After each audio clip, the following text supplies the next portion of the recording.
and gentlemen, you know the fucking vibe. All right. My name is Zoomaa, and I'm joined today by my duo, my friend, my companion. You guys already know who the fuck he is. It's my guy with a claw in his hand, Ben J. Asim. Ben, how you doing today? I'm doing good, Tom. Weather's great. A lot of sports on this weekend. You know, we've got the COD Major. We got French Grand Prix this weekend. We got the U.S. Open.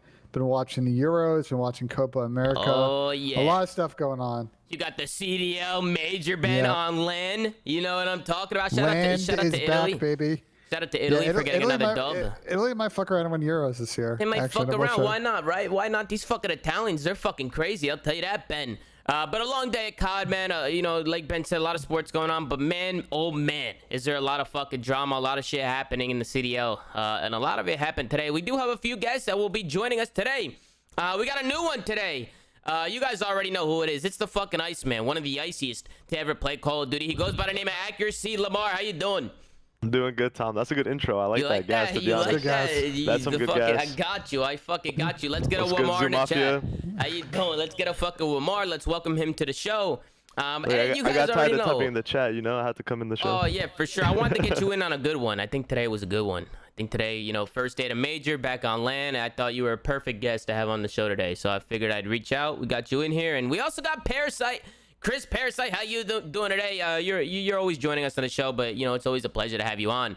We appreciate you, Parasite. How you doing today? Yeah, I appreciate it, Tom. I had the luxury of watching the entire Major today. Usually I don't have that luxury because I'm still competing. But it was a good one. It was a really fun day. Lots of, I guess, upsets if you look at the standings. You think so? You thought it was some upsets? I feel like it was pretty predictable, most of it, except for the Optic one. That one threw me off a little bit. I didn't think it was going to be like that. But they were kind of, I don't know. We'll talk about them, right? We'll go through all the matches and talk about them. But let's get right to the fucking chase. Yep. This guy spelled his name fucking wrong. What the fuck's going on with Huke? What the fuck is going on with this fucking guy? That's the first thing you talk about. Yeah, he spelled his name wrong. He spelled his fucking name wrong on a fucking COVID test, and he couldn't get into the venue. He couldn't get in. He couldn't get in. Listen, I don't know if you guys know anything more, but Ben, I'll start with you. I definitely do, but... No, I know. I see, listen... At the end of the day, it's very simple. He spelled his name wrong. You know what I'm saying? And listen, I think Collar, he messed up. He messed up big time. Ben, I'm gonna kick it off with you. Yeah. What are your initial thoughts? I mean, I feel like it's fucking nuts that LA Thieves had it coming. You're echoing again, Ben. Fuck you. It was Lamar echoing. It wasn't me. But, okay, if it was Lamar, it's fine. But if it's you, fuck you. But to that point, so you and I have been sitting here watching matches. You and I have been sitting here watching the matches all day. We've been like texting around, asking people about what's going on. So we've gotten kind of skinny. And basically what it seems like is, so obviously Activision's taking COVID pretty seriously at this event. Everybody before they show up to the event were required to get a PCR test. So if you guys ever gotten a PCR COVID test, they stick a giant thing up your nose, they swab it, they run it. It's a very accurate test. And then it sucks. It's like it used to be like really bad. They used to like basically poke your brain. Now it's not as bad. And at the event, they've been doing rapid tests just to make sure that no one's getting COVID during the event. Obviously, looking out for everybody's safety. So from my understanding, I'm talking to people basically like when players checked in earlier this week, they were handed the rapid tests and the instructions on how to get the test filed and the results sent so that, you know, it could all be logged. And it seemed like there's some sort of typo or recording issue with Huke's COVID tests. And then they tried to resolve it this morning. And when he arrived to the venue, he didn't have his ID. And then they had to go back and he had to get his ID. And at that point, it was too late. And they had to make the decision to play with Draza. It's just really unfortunate. I know he's gone through a lot this year. And for a Thieves team that was preparing to play with one set of players, had to swap it up at the last minute. It's super unfortunate. What a fucking mess. What a fucking mess. Listen, I feel bad for LA Thieves because these guys have been going through fucking hell. On top of that, it's been a rough year for them. Yeah, and on top of that, you got Slasher coming in, right? He wants to make a name for himself. Now he's got to play with a fucking pickup team, and he was doing his fucking thing. He was playing his heart out. Yeah, he was going crazy. That guy he was trying to will him to victory. Yeah, the Thanos came out today, for sure. He was fucking trying to do it all. As I predicted, I mean, I said that I thought Slasher was going to come out and do his fucking thing. We're just back on LAN. He's back in his element. There's certain people that just have that play style to me where I feel like they're going to be better on LAN. Octane was another one who I thought was just going to look better just by the way he plays. But Jake Lucky, he came out and said Huke was announced as a starter over a week ago, and we are supposed to believe he wasn't able and ready to take his COVID test at the proper time. Something ain't adding up. I know there's a lot of fucking controversy going on. I know there's a lot of fucking theories and shit like that. I talked to some sources as well. I talked to some sources in the LA Thieves camp, and it's very simple. He just fucking didn't spell his name right, and he couldn't fucking get it going. Now, I don't know what happened the morning today, because yesterday he didn't spell his name right. Correct, Ben? Yeah. So it's like, from my understanding, some kind of electronic filing system, and then they were trying to sort it out, and you know, today, like, on top of that, it was like, okay, well, clearly the tests aren't working. Let's go get another one. And the ID situation complicated things because, look, they live in Dallas. They're not, like, from my understanding, staying at the hotels close to the venue, so it's a little bit of a longer Uber ride.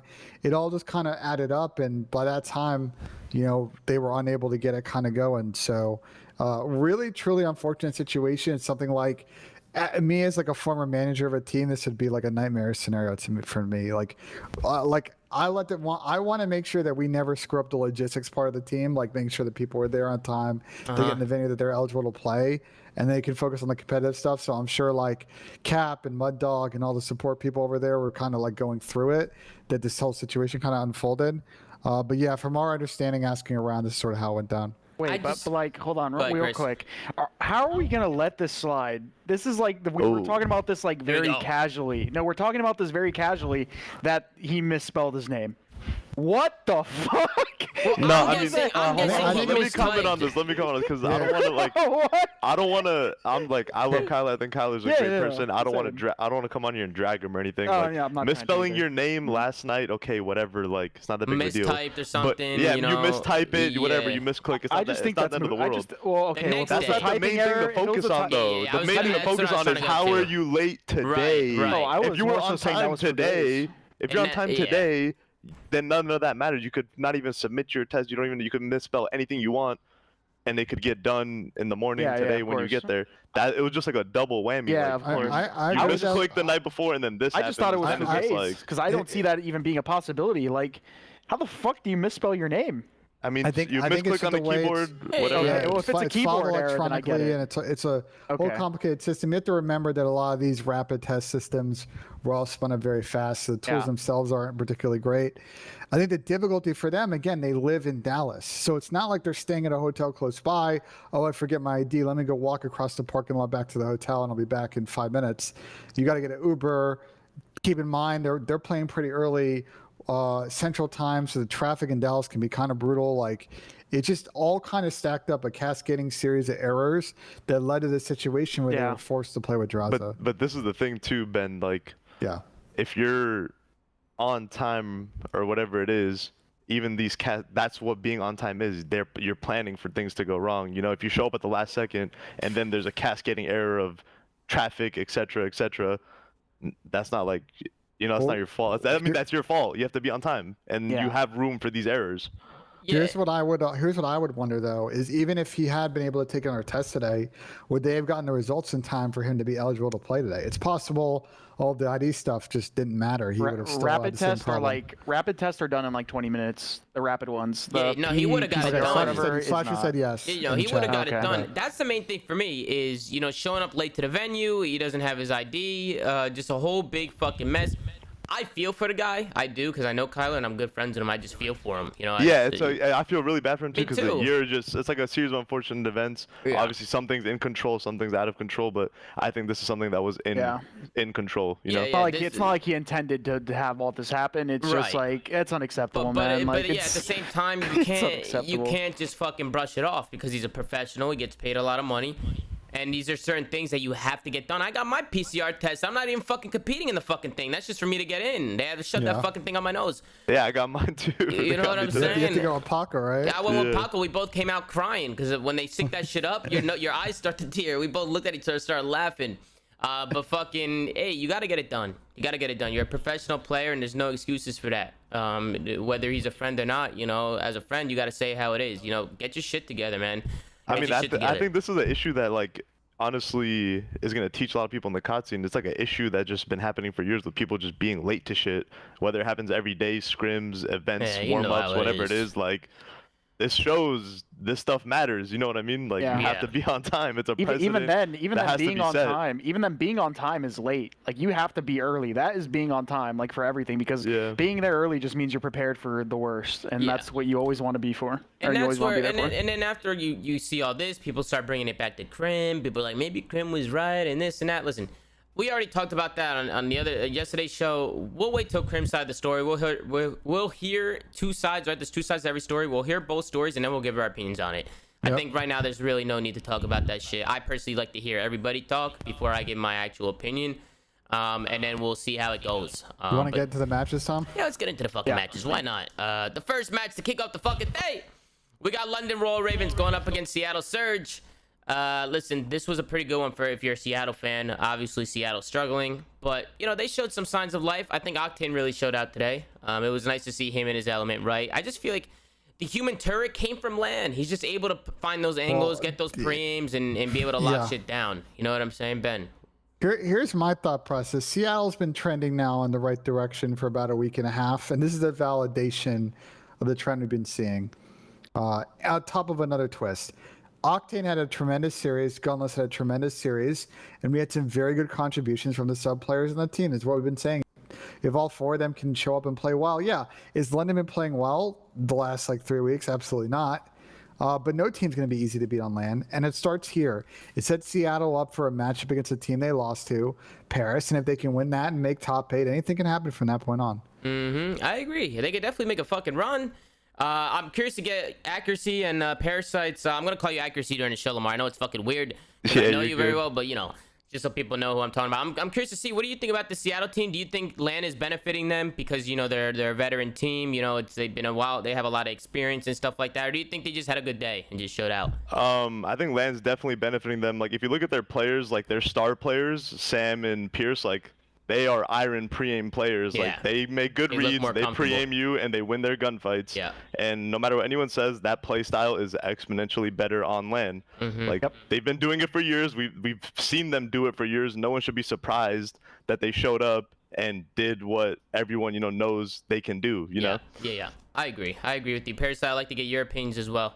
Yeah, I mean, I'm basically going to reiterate what Lamar said. The only thing I'm going to touch on is I had a conversation with Maven on Twitter where we were discussing, we're like under a tweet of Slack where he was like, oh, how are you guys surprised Sam's done this before, right? Because and then Maven said that he's been doing this online too. And the one thing that I want to like touch on is Sam's play style, and this is a lot of other AR's play style. It translates better to land because a lot of the kills they're getting are just much more impactful because the game just kind of slows down, right? It slows down just a bit, enough for that statue, that like turret type play style benefits a team a lot more than it does online, where people are kind of just flying and applying as much pressure as possible. And that's why you see Sam have that type of impact on his team today. Yeah, 100%. I think the main thing is, I said it coming into it. I think there's going to be certain individual players with their play styles that'll definitely benefit from LAN. I definitely think there are some players that struggled. Like Alex really struggled for me, at least watching it. It just seems like he's uncomfortable. Ever since that hand injury thing, I don't know. I just feel like there's something off with him, and I'm hoping that he could prove me wrong and just turn things around. But I think the main thing is I don't think that many results are going to change at the top of the league. But I think when it comes to these bottom half teams, I think we might see some weird ones. You know, like Seattle came out and they looked really good. I thought London was a better team online. I think you could say London beat them, right? London has won one series in all of the versus Seattle? They beat LAG, and that was it. I could be faded. Yeah, so Seattle they didn't play Seattle up until this event, but they lost to Dallas, lost to Florida, lost to Toronto, lost to New York, beat LAG. Yeah, Those are the results. I mean, this first map was a blender. I think Seattle did a good job hitting their rotations. They got some streaks. They all looked really comfortable. I want to give a shout out to Afro because I think that kid can fucking play. And Paul X, whether it's online or Afro LAN. looked good. I'm not going to lie. Afro looked good. He honestly looked like the shining star for the team. He was getting 3 pieces, multi-kills. Paul definitely give him his props for sure. Yeah, Paul looked good too. I just noticed Afro a little more with like in the feed sometimes. I'm like, he must have did something nice. Yeah, 100%. He's a very impactful player. He plays at a quick pace. There's just something about him, and I think Pogs. I think London. You know, they got lucky with these two guys. I think these two guys, they should hold on to them. I think Paul X and Afro can really turn this team around. Now the other two, I don't know. Shawnee really struggled today. He's the main AR, I think, right? And he got like what? He had like a .65 or .68 or whatever. Yeah. And listen, I know you guys, we were just talking about KDs yesterday, but hey, sometimes you got to look at the KDs and be like, okay, this guy's definitely not getting kills, and there's probably a problem there. But then, you know, Seattle, they end up clutching up. They do what they got to do. We go into a second map. We go into a raid, S&D. And then we had another good one, Ben. I'll let you touch on this. Yeah, we're going to show a couple of rounds from this S&D. Was pretty back and forth. London ended up clutching it up in the end to go ahead and prolong this series a little bit. For Seattle, I mean, I actually think that London played this map pretty well. They got in trouble in a couple of rounds. I think that's why it ended up being closer than it is. It was a decent response from the London guys. There hasn't been a lot of bright spots for them in the last couple of weeks.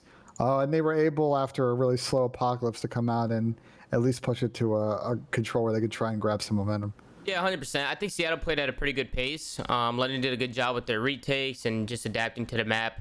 It was very not this retake if you watch it. Not this one. But I think right here Seattle did a good job staying aggressive mid map and getting that info. I mean, it was weird to me that London just gave up mid map. I mean, on defense, that was really fucking weird. This honestly, when I was watching this map all day, I was this was the weirdest raid S&D I've seen in a while. Like, they were hitting kitchen randomly, like on offense, 3 hitting kitchen and doing crazy stuff, getting like their spawn control. Yeah. But on this map, like, if you let a team plant the bomb for middle right there, like, chalk it. It's over, bro. Like, it's chalk. I'd rather have an all-out war with the team, get first blood or whatever happens, than let them plant in a 4v4 for middle. Yep, 100%. Even late round, like Seattle would just shimmy middle sometimes and find gaps. Like there was just a lot of weird setups. There was a lot of blind countering going on around this map, Tom, because like even then there was like a round where I think London stacked the ring bomb site, and then Seattle just went to B and planted for free. But it was literally just a blind counter like map, to be honest. Yeah, I mean, that's usually how it is, right? I mean, for the most part, I mean, teams are gonna adapt to certain things that people are doing. So you'll see a lot of blind counters. You'll see a lot of people switching it up. You know, a lot of these teams are watching film as well. You know who you're playing going into the event, so I'm sure there was some film watching. So they were trying to, you know, do the best they can to work with it. But I think for the most part, London, they were able to push it to a control, like Ben said, and tie up the series, and it was good. Nicky D was making fucking plays here. Classic was picked up a big two-piece right there. One final thing on Surge's S&D, it actually hasn't been particularly good in this stage. So something, if we want to like point for one area, they're going to want to improve, especially against Paris. They need to get a little bit better at S&D. I believe they only won one S&D this whole stage so far. I think it was the last map against Optic. I think regardless, today was a good day for Seattle. I think to get that confidence and that momentum going into the rest of the weekend, like today was just a big win. Obviously, I mean, they would have been eliminated if they fucking lost, but I think the momentum and the confidence, this is what they needed to get back on stage, get back in their element. You heard Gullens talk about it in the interview. You know, they're just starting to feel comfortable. And that's all you want from these guys, is to have them get into rhythm. And they look very confident on stage as well. We went into a checkmate control. We saw this map a few times today. This map can always get real fucking mixy. I'm not gonna lie. I'm a big fan of this map on control. You're Seattle, a big fan of this map? I actually am. I think the way people play it, and people just know how to play it now, like it gets interesting. Like it went down the lives a couple times. Like it's just exciting to watch. Maybe as a competitor it might be shit, but no, as it's a hot viewer, or cold. It's hot or cold. Like sometimes you watch it and it's like, okay, this team's just getting curb stomped in their spawn, but then there's lit moments like this where it's like a all-out war on the point, and there's like 10 seconds left, and there's trading lives. Like when that happens, it's great. It's fucking lit. When that happens, it's great. But when it's like a spawn trap situation, it's whack. Yeah, I mean, competitive wise, we've been having some like lit garrisons, and then today we had an absolute stinker against New York and Minnesota. So like it can happen with some of these maps. But I agree, like it seems like across the board, like even the weaker teams, and figure out how to play like a decent checkmate control game. So sometimes we get some absolute heaters. It's just I think the problem with most controls in this game is just, and this map, but other maps as well, it's just defense heavy. I think a lot of these maps are just really defense heavy, and I can understand why people don't like this map and think it's kind of shit, but we do have some interesting maps sometimes, and you know, some of it's exciting. If I was still competing, I'd probably hate it. Super exciting in my opinion. When it comes down to lives and time, it's like super clutch plays around the bottom plane and stuff. Looks fun to watch for sure. Yeah, it's lit. It's definitely lit as a viewer. But Seattle, they do a good job. They get some kills. They went out and won the first offense, did they not? Unless I'm fucking fitted. And then London bounced back as well, right? And then won an offense on top of that? I don't think so. I think Minnesota clutch up on defense. It goes down to a 1v1 in the second round. That's over from there. Seattle goes up 2-0, and then I think they win 3-1. 3-1. Preston made huge plays this first round. I want to give him his props. When I was watching this, he made like really, really good plays for this first round for Seattle to win. And then especially at the end right here, noticing that he shouldn't just take like a one-on-one in the plane, wrapping back to play trades with his team on the alley. Like that was a vet play for sure. Yeah, he's playing, just using his teamwork, right? Using his teammates and making sure he's not making any solo plays and stuff like that. That's the difference, right? I think Seattle does that really good, honestly. I feel like they do have a good team culture. Like they look really good. I think ever since they picked up Classic, they've been looking a lot better. They've been getting better. The sub-sling hasn't been there until today. I think like we saw signs that Gunless and Octane were starting to really figure it out, but there's still some kind of work that Classic and Pristini had to do to really get that like sub chemistry. And I felt like today that was sort of the best we've seen the two of them play. They obviously going to want to avenge that Paris loss, so we'll see how they improve going into tomorrow. But what do you think? Do you think that these guys can pick it up? Do you think that these subs has what it takes to be at the top and compete with the best of the best? What do you think, Ben? I think it's going to be really tough. But we've seen crazy teams make a crazy run these events before, so why not?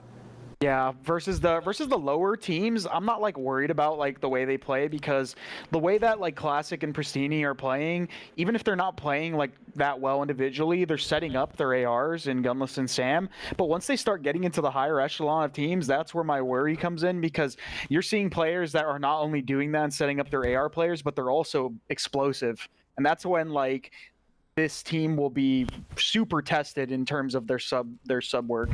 Yeah. That worries me for them, to be honest. That's a good way but they have a lot of star power on the AR lineup, of course. So like, if Sam's having a day like he had today or whatever, like, the map's not going to be hard for Nick and Preston to run around on.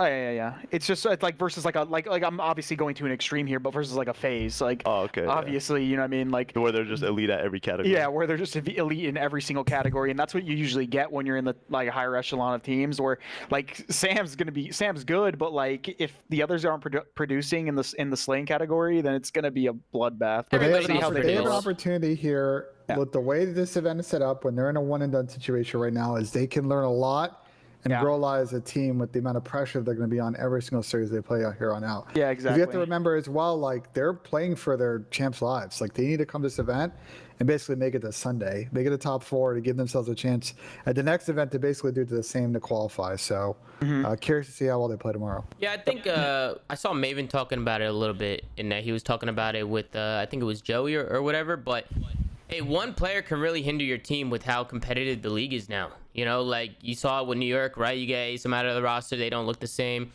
You saw with 100 Thieves or LA Thieves, right? You make 1 or 2 changes and it's just like it's hitting the fucking fan. Like everybody needs to perform, like what Parasite just said. Like when you get to those like top matches, when you get to those like number 1, 2, 3 teams, if somebody or 1 or 2 people are slacking, you know, it's gonna hurt you. It might not hurt you when you're in the bottom half playing some of these other teams, but when you're getting to the top of the top, that shit could really hurt. So we'll see if these Seattle guys can keep this momentum going through the rest of the tournament. I think London was a good first match for them. I think London was a good matchup for them. They can come out and get the W. We went into another checkmate, right, Ben? Another checkmate hardpoint. Seattle just came out and smoked them. It was over on the second rotation. They smoked them on the P1s, P2s, and I was just shocked at that. Well, London didn't even have a fucking point. I think it was like 100-0 to kick things off. So there really wasn't much to talk about. I mean, especially in checkmate, if you're putting teams in that blender and you're just staying ahead of your rotations, it's pretty much chalked up. But we had some really exciting series, so we wanted to blow right by that fucking one. Because that was losers round 1, and Seattle came out, took care of business. And as we, just to put a cap on it, we'll see Paris and Seattle play tomorrow. I think that one's very interesting. We'll talk a little bit more about it at the end of the show. Yeah, we'll talk about it. We'll obviously give our predictions and talk about some of the matches tomorrow. But we go into the Battle of Los Angeles. You got LA Thieves going up against Los Angeles Guerrillas. This was another one that I just couldn't predict. I didn't know what the fuck was going to happen. But LA Thieves, they come out against this LAG team, and if I remember correctly, you know, there was a lot of series today, but didn't LA Thieves kind of throw a little bit on this first map? This is a weird series. So like, I remember. Obviously, in the run up to this, I made the prediction that Guerrillas is going to win this series. I just kind of tossed it out there. I had no confidence in that pick whatsoever. It turns out I was right. LA Thieves won this. Fucking LAG, they're fucking. I love Ben, bro. I just think curveball to be a curveball. Here's my thought process. Is I've seen a lot of they've been getting smoked by people in scrims recently, especially in hardpoint. And this series kind of played out that way. Yeah. The hardpoints weren't close. But where LAG's been improving a lot in the last couple of weeks has been in control, outside of raid control. So they won the control in the series, and they won the 2 S&Ds. They Nesloed it. They 2-3-5. They Nesloed it. Where the fuck did this Neslo shit come from? I don't know. Someone came on the show once and said it. So no, they need to change that to Bryce Vicentoing people. Bryce was the master 2-3-5, bro. Yeah, he was. Bryce was a good 2-3-5er for sure. The Optic Nation. Yeah. But come on, I mean, this is just the story of fucking LAG. It's all coming back to me now. There's 4 series today, so I'm like losing my fucking mind. But now it's coming back to me. Long day of COD. Yeah, long day of COD. So I fucked up in the beginning. LATs did not choke this. They smoked them in the fucking hard points. I remember this now. Both hard points were not close, dude. LAG fucking. I don't understand these guys. I mean, everybody called it from the day one when they made the team. Like 2-3-5 is gonna be their best friend. I mean, I think that's the story of this team just by looking at their roster on paper. I mean, anybody can kind of say that. I feel bad for LA Thieves in this series though. I think with all the shit that they went through, I don't think they would lose 2 S&Ds like that. I feel like they would be able to close one out if they were all on the same page. But bringing in a new guy, one guy's fucking losing his sticks too. Didn't Draza start complaining? He didn't break his fucking controller. Broke. His he dropped his controller before he left. And he had to use like completely different sticks. I'm like, I would shoot circles if that happened to me. Like if I had a control freak or something, it'd be chalk. That's happened to me before, and I didn't qualify for a champs in Ghost regionals. Same thing happened. I just don't know how not one person in the whole venue had an extra controller. I don't think he uses anything crazy. I think he just uses like. Does he use a beaver or does he use a? I'm pretty sure he just uses a beaver with default sticks. Yeah, with default sticks. Like, how does not one person? Nobody had that shit. Yeah, I guess beaver headquarters are like not that far from the. I got 25 of those in the closet. The thing is, I'm fairly sure he had to switch it mid-series because I think he played a map 1 or map 2, and then they went to like a shot of the like refs around his desk, and they were doing something. So I don't know. Maybe it was before the series or in mid-series. I think it might have been TJ, but regardless, regardless of all that stuff. Like Draza played well with the sub today. He played good. He played good. Dude, that kid has heart, bro. I've been a fan of him ever since I found out like his origin story. I've been a fan disgusting. of him. I think that level of passion to do that, move from Alaska, leave your family, all that type of stuff to risk it to make it, like. No, whatever. I didn't even know that. I didn't even know that part of the story that he had to. I didn't know that either. Wait, he had to move across the country? He moved across the country with his roommate. His name's Optimum. He's an amateur Call of Duty player as well. And they've been friends like for a long time. And he moved in with him. And he never met him basically until he moved in with him. Like he knew him online, but he never met him until then. And he lived with him for a long time. Yeah. Ever since I found that out, I was like, all right, I got respect for this kid no matter what happens. Yeah, that's passion. I mean, ever since that one tweet when he tweeted Exceed or something, you dog shit fuck, I knew that guy was built for this shit. I knew he was built for this fucking thing. That was hilarious, bro. Hey, I don't know. I think Exceed was talking shit about a scrims and them being them in map count. They played him on fucking in the tournament and smoked them 3 of them. And this guy came out and called him a dog shit fuck live on Twitter. He doesn't go out of his way to talk shit to people, but when people fire at him, he lets it rip, and it's really the best. That makes it good. I love that. Talk your shit when you can, and one thing I want to ask this group. So, basically two questions, right? TJ didn't have a great series. I'm sure we can go deep into it. It's like, if you're Thieves, first off, are you still going to try Huke in your lineup going forward? And then second question is, you're surely not going to bench Draza now. So if Huke's playing, who's gonna sit? Poor J-Cat, man. Poor J-Cat. Hey, I feel like J-Cat's. Yeah, I feel like J-Cat's always left in these positions where like he's thinking about changing a team, and I feel like they're valid changes every time. But he just looks like a fucking. Community's gonna be on his head. They're gonna be on his fucking head. Like this guy just looks like a fucking asshole all the time. But I mean, hey, bro, people are spelling their fucking names wrong. So this guy's getting fucking dropped. The fucking superstar's ready to come over. This and that. This guy's playing like shit. It's like, bro, it's crazy. Like, I feel bad for the fucking guy. You know what I'm saying? Listen, I know they gotta be stressed out. So I definitely feel for Cap and Mud Dog over there because they're doing the best that they can. But TJ is a weird one to me because a lot of people want this guy gone. Let's be honest. It's all over Reddit. It's all over Twitter. Everybody keeps saying he needs to get benched. TJ to me, I mean, he's a good player, but he's just not performing. I feel like TJ just hasn't been performing. He's gone positive. Like his just. We've had enough of a sample size from him this year, and he's been around for a long time. What was that stat? What was the stat, Ben? I think he's gone positive in 3 or 5 series this year, and especially against top teams, the numbers are very ugly. Like, I just think it's at the point where they're probably going to now have to try another lineup, which is Slasher, Kenny, Draza, and Huke, and see if that's the one that sticks. Yeah, but do you think that's gonna happen? Like, do you actually see that happening? Because Hey, and I don't know what it is, but when I they talk weren't to playing people, that well with the lineup they had prior to this event. That's why they were in losers round 1, and then they just got top 12, obviously due to unfortunate circumstances. So, I mean, they're also in a position too where they don't want to go to champs and end up being like the 8th seed.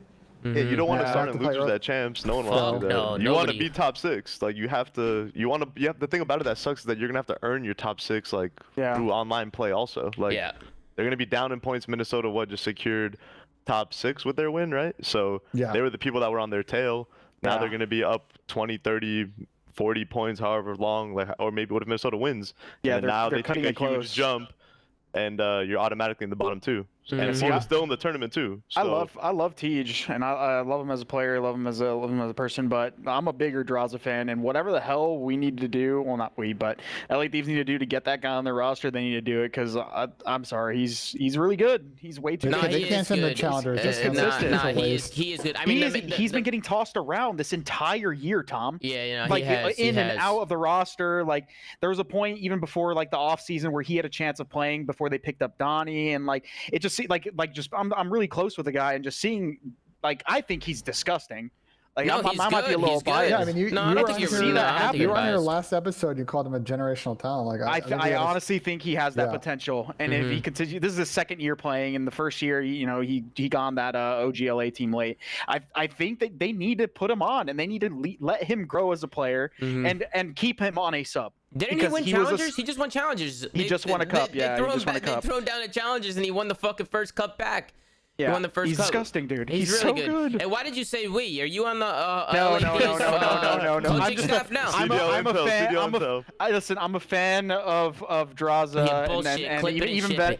I'm a fan of Draza and even Venom. They're like, I'm pretty close to both of them. Yeah, so I want to see that team succeed, bro. I want to see that team succeed. Maybe Mr. Shot's looking at some assistant coaches, guys. I don't know. This sounds like a bunch of bullshit to me. Nah, yo. Hey, Chris, I've said this to you before. I think you'd make a great coach. I know you want to keep playing and you still want to compete and do your thing, but worst comes to worst, if you ever wanted to become a coach, I think you would be a great coach. I just think you've been playing COD for a really long time. I appreciate it. And I think a lot of these franchise teams would be lucky to have you, to be honest. You know what I'm saying? But clip it and ship it. I think he's spitting fucking fugazi. He's going to be an assistant coach.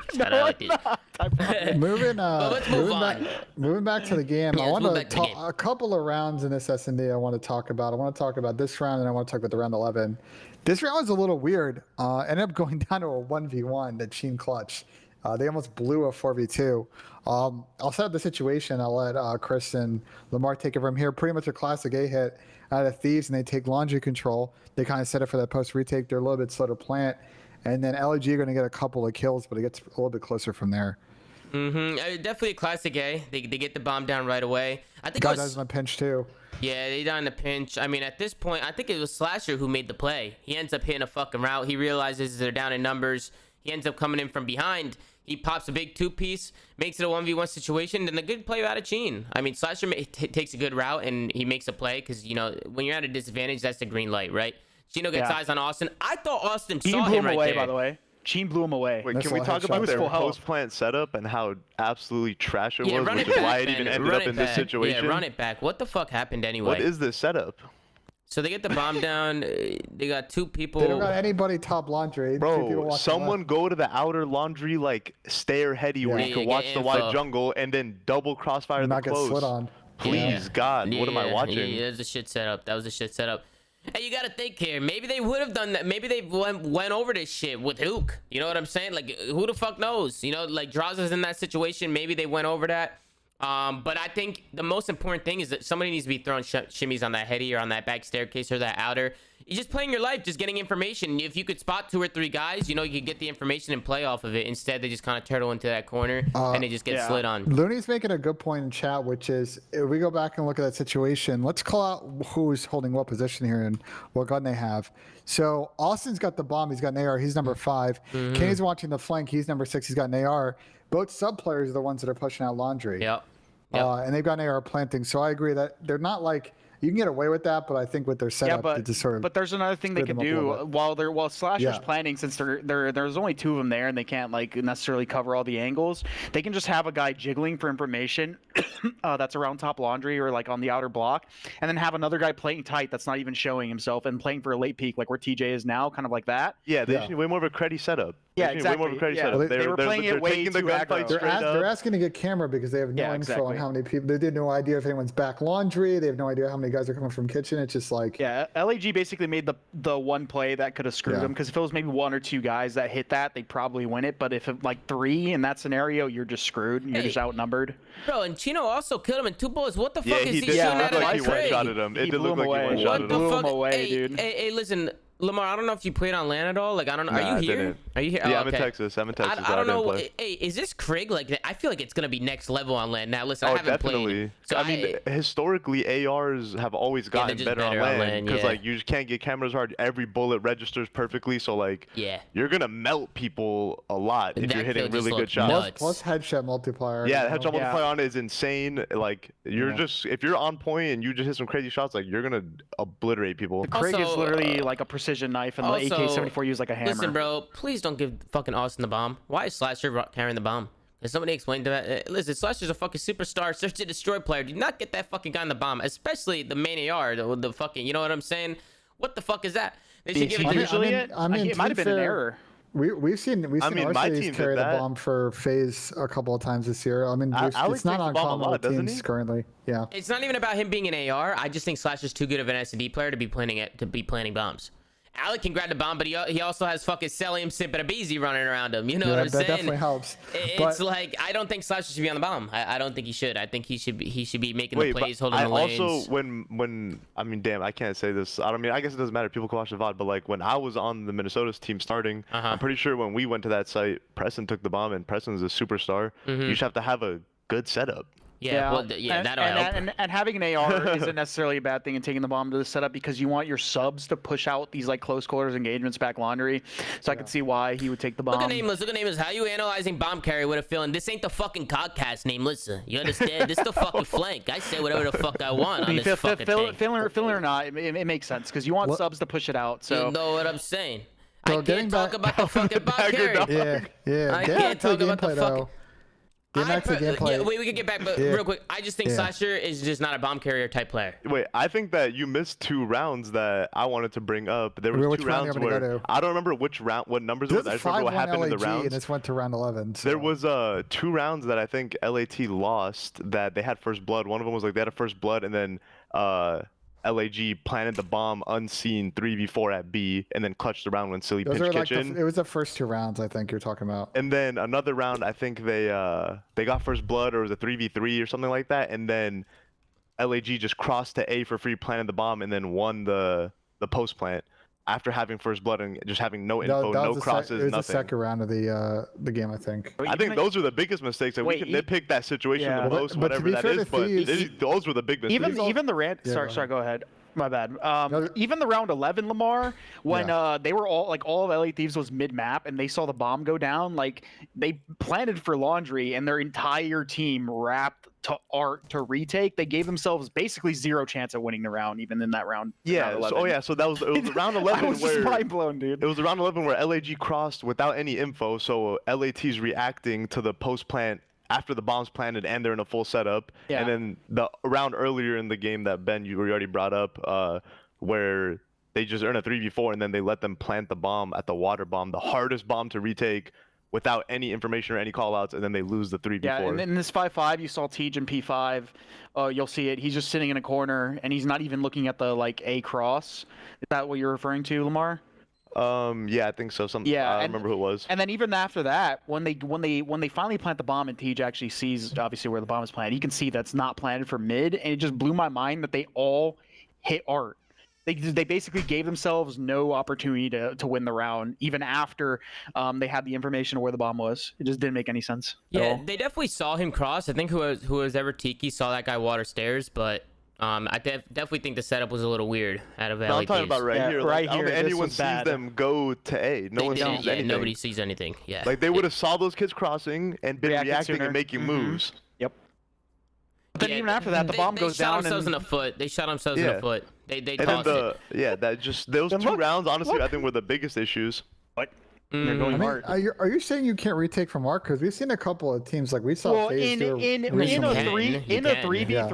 3v3 when the bomb's down there, like you have to think in a 3v3 that most likely they're not going to have a player art, so you're not really isolating anyone. So you're like all your kills are going to like come through from like laundry and like the front of rank. They're not going to come down from the art side of the map. I mean, I don't think it matters in a 3v3, 4v4, 9v9. It doesn't matter if they saw the kids crossing and then decided to take art earlier. They would have killed the kid off bomb for free after and actually been able to retake it. If you start retaking art 5, 6, 7, 8, 10 seconds after they plant the bomb, it's most likely going to be chalk. I think that round would have played totally different. If they were art a little bit, or if they were art 5 seconds earlier, they probably killed the kid right after he plants, and then you could definitely retake. They should be playing for info. But it just seemed like they were just playing corners, like they didn't really have anything. You know, they were just kind of playing their lives a little bit too hard. Listen, bro, I see people do it in S&D all the time.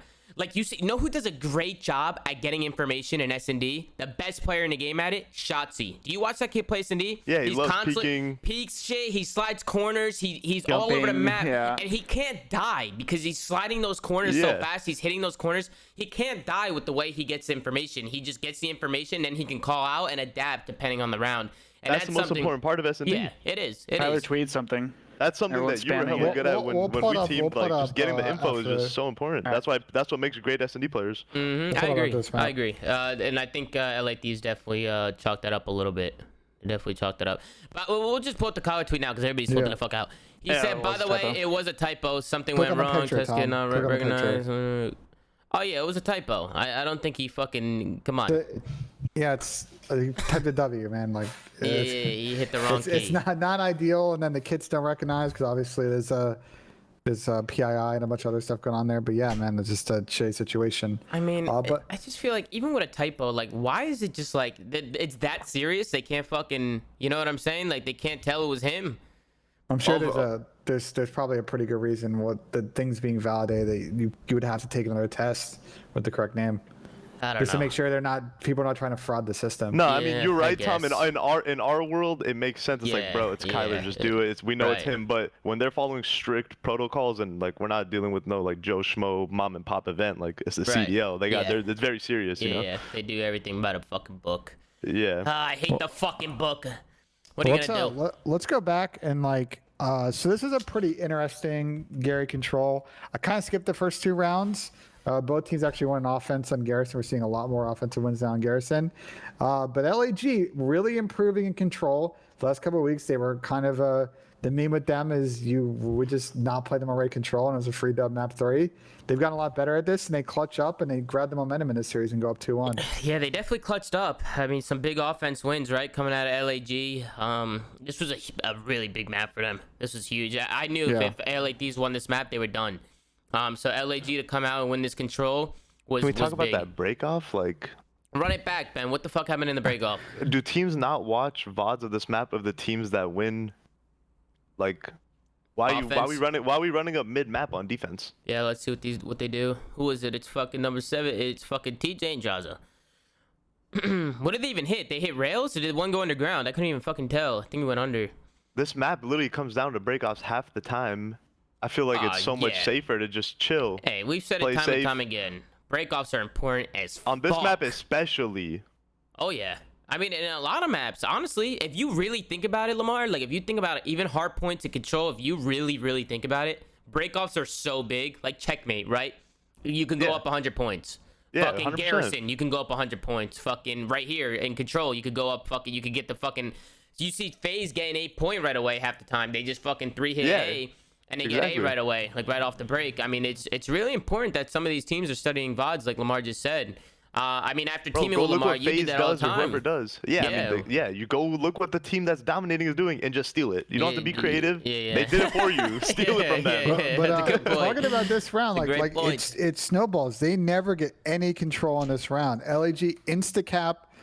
They got frequency, bro. They insta-cap B, and they get top green control, and then they just rotate to A, they stack it, and the round is over. This is literally like a 1 minute control round. That's what I always called on this map. Like, that's what happens. That's how you lose defense the most, too, is when you're on B, and then you don't set up properly for A, and then they hit you with the frequency from Black Ops 4. They shift over points in 1 second, and then you're just running into preaims. That's why when I would always be playing, like if B's almost chalked, I'd be like, yo, don't get frequencied. Shift over, set up, because that's how you automatically lose. You gotta stay disciplined. You gotta stay disciplined. They were just too late to. They were just way too late to rotate A, and that's where your main aggression is. If you can get green and you get that, if you get green control, which basically means you have A control, that's like your first step in breaking B point if you're gonna break it. I think they just like hit mid again.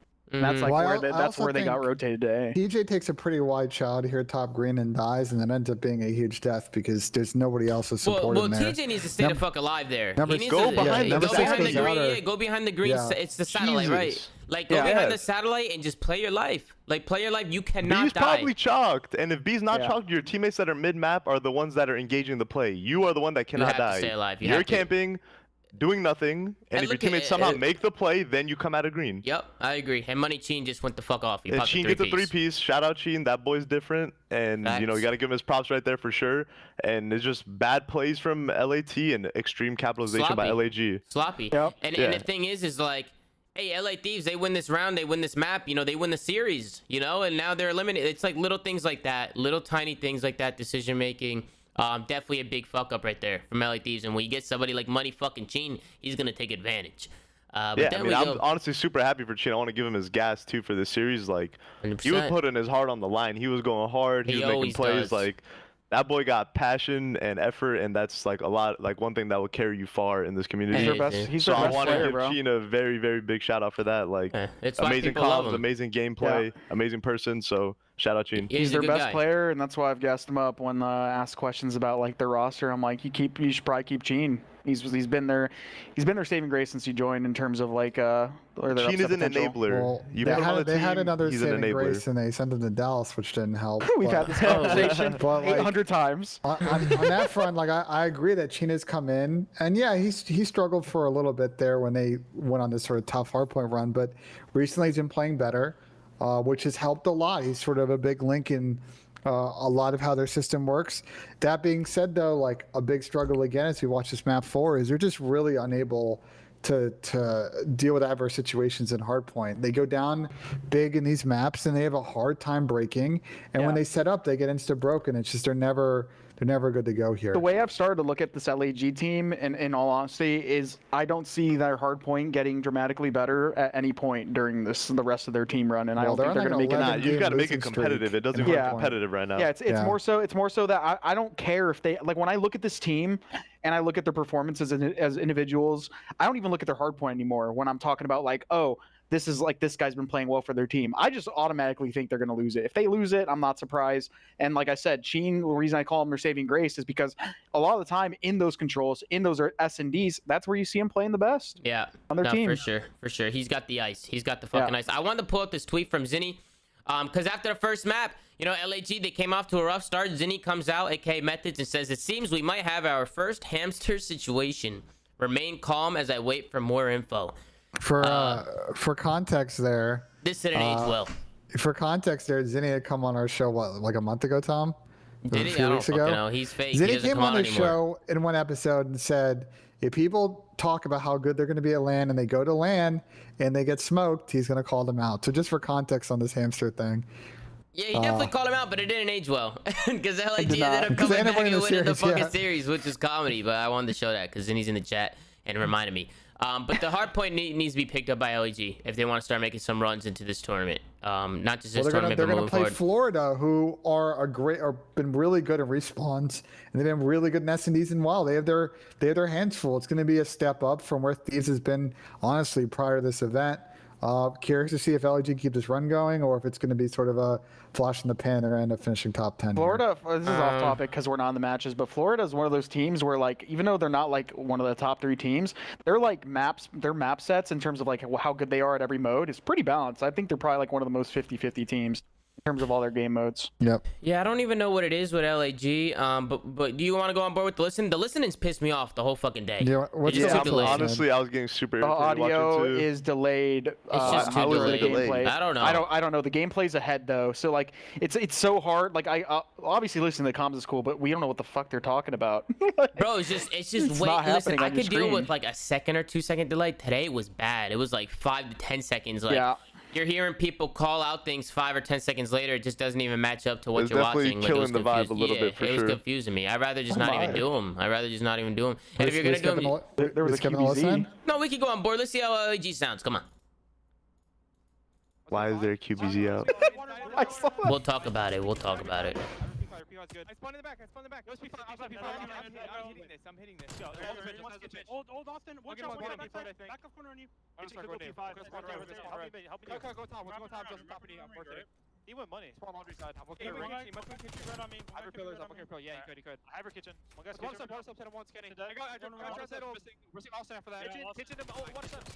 Kitchen water steps. Last two. All right. Where are they spawning? Bed here. There and you. No trophy. Laundry. I got TJ water. He went laundry steps, guys. Why is he in D now, Kenny? Water steps playing down. Nice win. That's two. He's in D. One guy's on top. I'm taking it around. Yeah, go. You go. Kitchen behind me. I will. I need it over. Play water steps. What's the big ring? Where you at, Brian? I'm ring. He's white on me. TJ's holding. TJ's inside D right now. He's front kitchen Austin. TJ's to the right. Kenny on the rock. Kitchen Austin and one's back left rock inside. Got you. And he's back. Big rock.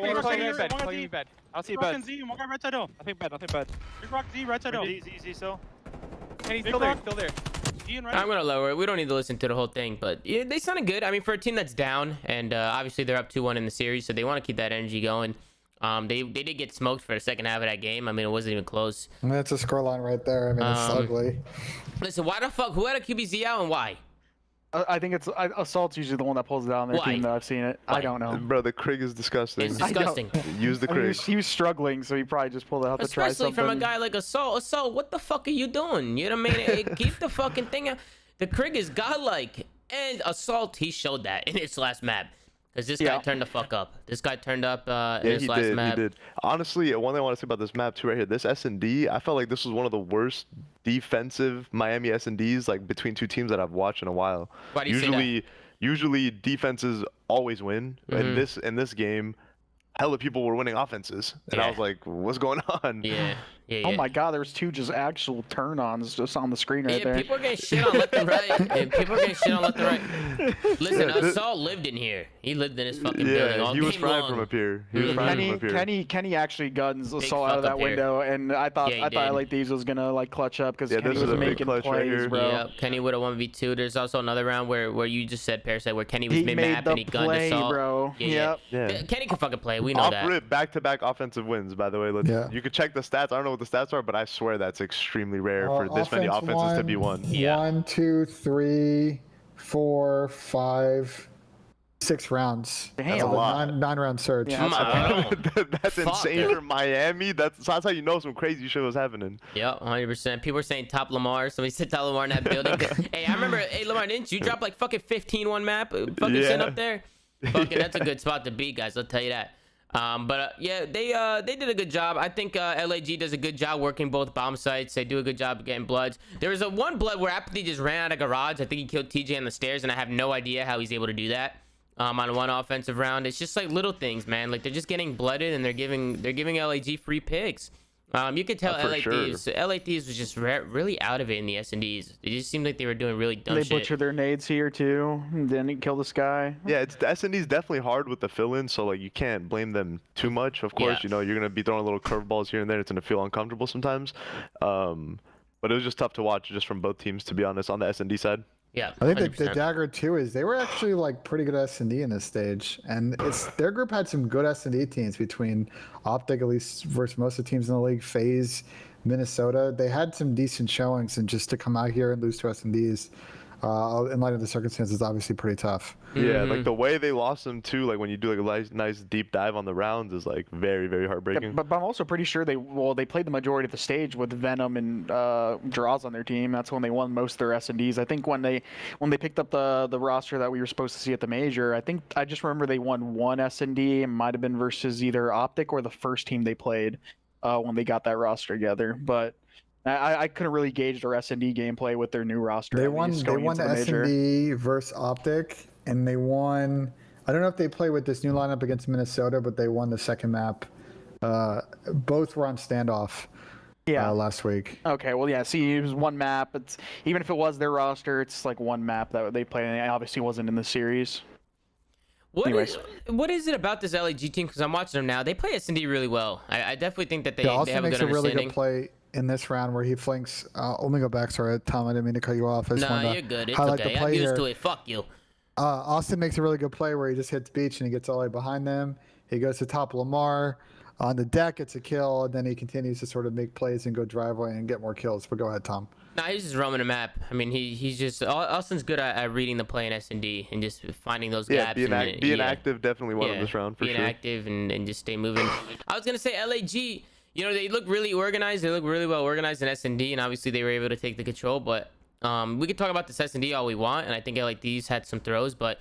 What does LAG need to do in Hardpoint to really turn this year around and really to fucking become, you know, one of that top 6, top 8 team? Right now, I think they're at the bottom of the barrel. I think their S&D is just what's keeping them alive. I think it's keeping them up. Listen, Tom, they need a thing. Our boy Tom Gravity has a phrase for their issue. It's called the go button. The go button. That's what LAG needs, man. They need some go buttons. They play very passive in Hardpoint. Like, they don't really try and engage a lot and make the play. And it's great when you're front running hills and you're set up and you're able to hold, but like they get in situations they need to get breaks and they just have no ability or like no chemistry to make those happen. Yeah, it just seems that their whole team as a whole just doesn't understand it completely, and so they're just slow. Like they're behind. Makes them seem, it just makes them like they're so behind. And then on top of that, talent-wise, they're not. I mean, we've already said this. They're not the most talented team in the game, where they have all these players that are like phenomenal with their gun skill or known for that and stuff like that. So they're just double whammied. And like the thing is that's why they're good at like control and S&D. Their teamwork is so good, and that like in these slower modes where you have the time and the opportunity to make plays and construct them, like that's where they win the majority of their maps. In Hardpoint, those decisions need to come a lot quicker, and there's a lot more mixy situations in Hardpoint. That's why they struggle at it. Yeah, this round was crazy out of Kenny. After they won this round, I was like, yo. This was it, right? Yeah, that was. Yeah, where he ran up mid, and then, he ran up mid, gunned assault out of there, and then killed the second guy. He's a playmaker, man. I thought they were gonna like start. He's a playmaker, and then the same gunfight happened later in the map where Salt was back up in that window. Kenny was in the map again. He was ready for him.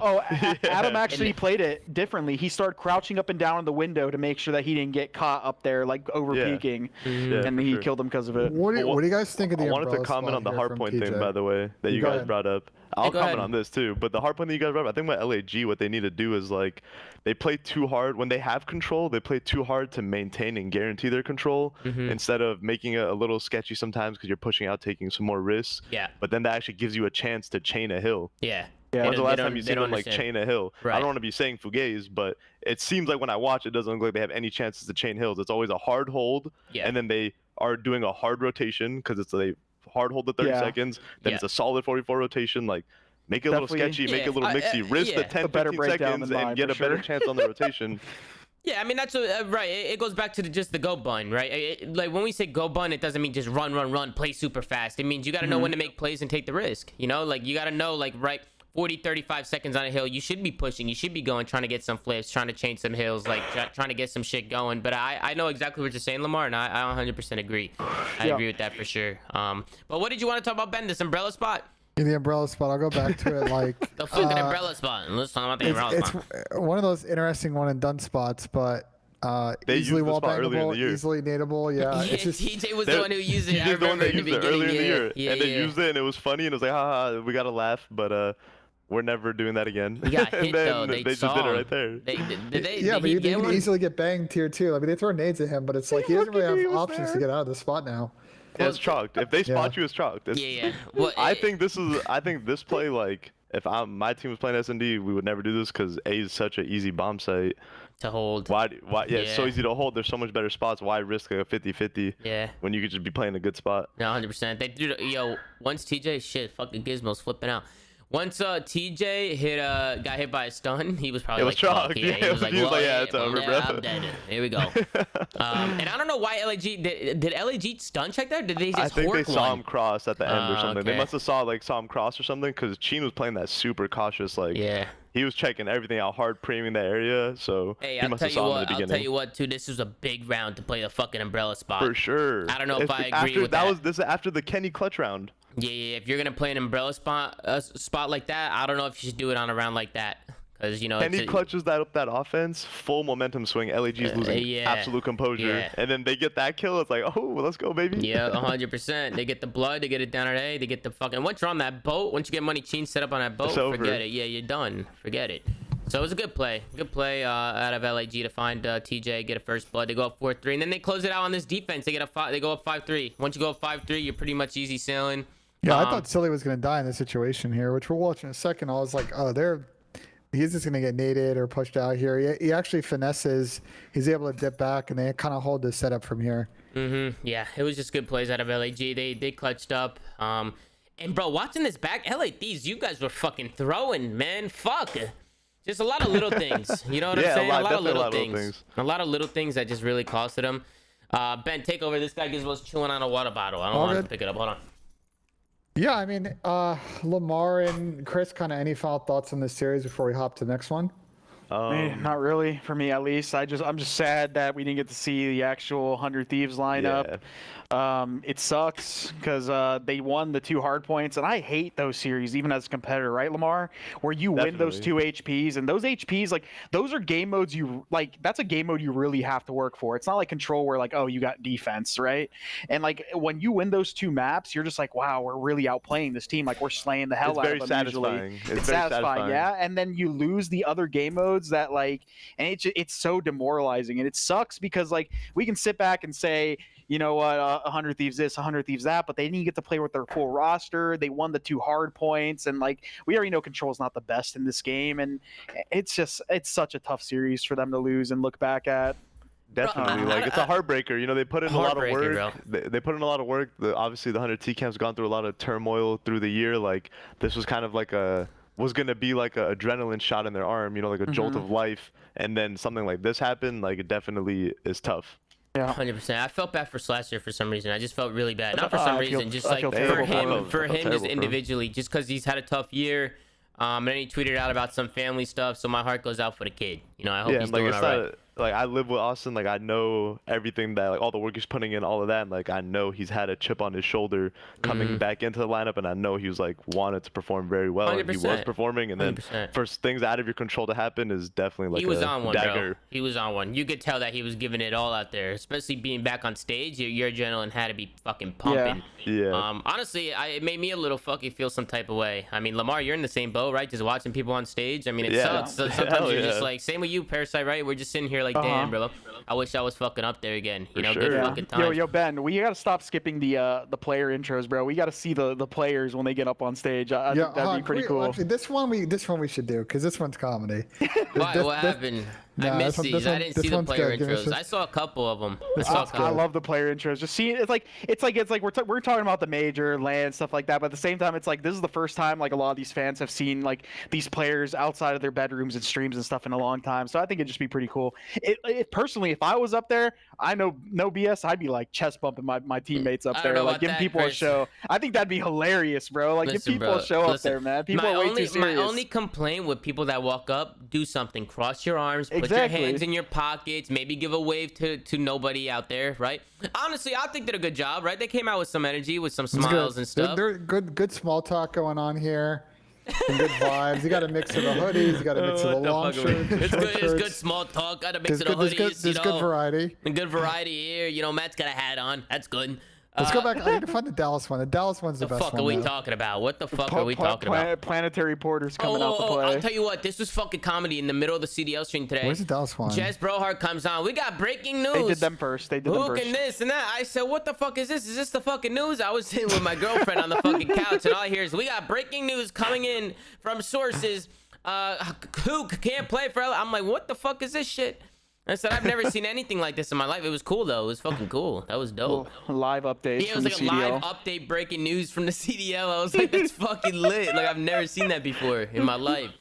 Yo, COD is fucking crazy. You don't see shit like this in other esports. You know what I'm saying? A guy spelled his name wrong. Only in COD, guys. Yes, sir. What the fuck is Crimsix doing? Yo, what's up with Porter's stance, bro? Yo, what's up with your stance, He knew what he was tell doing. me. He knew what he was fucking doing with that stance. Why are you standing like he's the Hulk, bro? Like, listen, I'm just happy Ender didn't put his fucking hoodie on. Or his fucking the hood over his. Remember he did that when he first came out last year in MW, and he put the fucking hood over his head. And I didn't like that, but I like how it came out. Porter, he's a fucking meme now. Bro, Crim is like standing like he just got done lifting, and he's got T-Rex arms. I'm not even kidding. Like, he's a like, fucking asshole. This guy's an asshole. I saved that fucking picture. It's going around everywhere. The fucking meme now. Everybody's tweeting at him. Everybody's tweeting that picture. So, you know, we can use that one. Shout out to fucking Crimsix for that. But, Ben, let's talk about the vetoes a little bit. I had some beef here, Tom, with the vetoes. oh. I love Ben's beef with vetoes. I love listening to this. So every video in here makes sense except the hard point, and this is all year with Optic where they get in trouble with these series, which is shit. They should have vetoed Garrison. That's exactly where I'm going, which is like Dallas has been really good. The one map all year that they've been consistently good on, and recently have been good on as well with Vivid is Garrison. Optic has been up and down in Garrison. I know, yes, they've had their struggles on Raid. But there are a bunch of other maps that would have been dangled in here if they had banned Garrison. I feel like the raid ban was a mistake. They gave Dallas 2 really good maps for them. I think if this had gone to map 4 in Apocalypse, I don't know if I'm favoring Optic on that map either. So I feel like that was a little bit of a misplay from the Optic camp. Definitely. I mean, it seems like it could be a misplay from your perspective, but what if they're in a situation where they've just been getting smoked on raid and they've been winning Garrison in their recent matches or playing it well? So are they gonna like gamble the getting smoked on raid or square up on the map that they feel confident on when they've been playing well on it? Yep, it's just that educated decision but they could have that picked they have Moscow to make. in this series. I mean, at that point you're just basically who picked like what? I'm curious if anyone knows, if anyone from Dallas or Optics in the chat, let us know. But Moscow was the map that didn't get picked between the 3 hardpoints here. We know Optic likes Moscow. Yeah, I'm surprised Moscow didn't get picked. Did I know Optic Dallas pick likes Apocalypse? it too. I think Optic might have picked Apocalypse. No, I think here. Optic might have picked Garrison. You think so? You think they picked Gary? Let's see the spawns on Garrison. I mean, actually, it's kind of hard on Garrison because sometimes people like certain spawns on Garrison. First of all, so let's get right into it. All right. I think Optic picked it if Dallas spawned on this side because this is the good side. Yeah. Yeah, true. Very true. That's probably what it is. Optic definitely picked this. Okay, so we got MJ MJ Pistachio, social media extraordinaire. Here we go. Says that Optic picked map 1. Okay. So there you go. Yeah. Again, I would have maybe have liked them to see them pick Moscow. Yeah, I would have liked to see Moscow as well. That was Tom, interesting. I want to kick this off. I sent a tweet after this series. We've talked a lot about on this show about Optic and kind of what you and I think are sort of their main issues. It's pretty jarring if you look at their map record. I have seen 0 people talk about this, and I've been sitting on this talking point for a little bit of a minute. I'm gonna bring up your tweet, Ben. Now I'm gonna finally use it. Go ahead. It is really bizarre that no one has mentioned that Optic is basically playing 500 Call of Duty right now. Explain. They are so. If you look at the top 4 teams right now in the league, FaZe is 27-4 in series. Optic is next. Oh, sorry, New York is next, 20-11. Toronto 21-12, so pretty close. Empire now are in 4th, 18-13, and Optic in 5th, and they are 17-15 in series. They're basically playing 500 Call of Duty, and its disparity is even bigger if you look at who they're losing to. Against the bottom teams, they're executing pretty well. You're going to lose some series against a Seattle or an LAG or I know Florida, Minnesota are in there. They're pretty decent teams. But that record against Atlanta, New York, Toronto, Dallas, LA Thieves, 5-11 is just like not going to cut it. They just need to get better against the top teams. To kind of get out of that, like, yeah, you're a decent top 6, top 4 team, but what do you have to actually get in that championship conversation? They're just not there right now. Yeah, I mean, you talked about this before on the show, Ben. I mean, you said, well, let's finally talk about it, but you talked about this shit. Well, I never made the 500 ball thing. I've been sitting on that for a while, just because I didn't really I just felt like there wasn't enough room yet to make it. But I think after this series, against the Dallas team, where I felt like they had some good momentum out of the Thieves series, they just squandered it away in here. They looked, I don't know if you guys kind of felt this way, but watching them play, especially on that P2 hold or that P2 break attempt we just saw, they were just really slow, and then they get stuck in this blender on P3. Dude, there's one guy in the back, and they've got nobody pushed down mid, and they're just going to let Dallas now pretty easily take through P4 and get back in the back and kind of hold this P3. Hey, did they look uncomfortable to you guys? Did Optic look a little uncomfortable to you, or was that just me? It just seemed like they were out of it. In the way that they're playing, everyone bar maybe like Dashy, I guess. Kind of. I think that rotation right there, like, I don't want to nitpick or anything, but if you like rewind a little bit, whoever early rotated for Optic to the P3 made a really good play, stayed alive, bought time, but then I feel like his teammates took forever to get to him to even have a fighting chance. Who was a number 7 spawn first?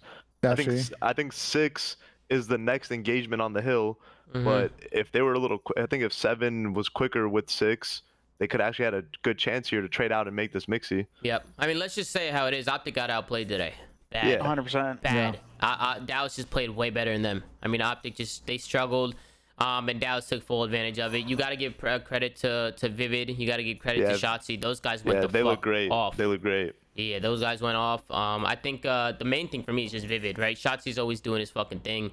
But Vivid just seems like he's hitting form with these guys. And if he's getting comfortable, this can be a scary team. And this is why I've been so hard on Dallas. This is why, because you see the potential. You see what these guys can hit. You see their ceiling. When you have people like Illy struggling, Crimsix, who's won the most tournaments all time. You had Vivid, who was frying on LAG, and he was playing like shit when he first came into Dallas, right? And even Shotzzy had his struggles here or there. I still think Shotzi's their best player, but, you know, sometimes he struggled. It was just frustrating to see them get shit on time and time again when you know how good they are. And they also got Rambo over there, right? They got Rambo over there, who's a well-seasoned vet, stable to the scene's been playing COD for a long time. So it's good to see these guys back in action, and they came out today and they played great. And I think they just made Optic look dumb. This is going to set up a very interesting storyline because they're going to match up against Toronto. I think the big turnaround of their team happened after they lost that series against Toronto where they got 3-0 smoke.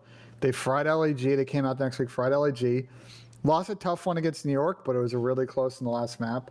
They took care of business against Florida, and now they 3-0'd Optic. So Minim's been with there now for their last 4 matches. I thought they looked great today. Did a really good job countering. Optic has been a pretty strong standoff team. We'll get to that map here in a minute. And it sets up a very tantalizing matchup against a Toronto team that we know is very good and could be a huge statement win for Dallas to maybe make winners finals.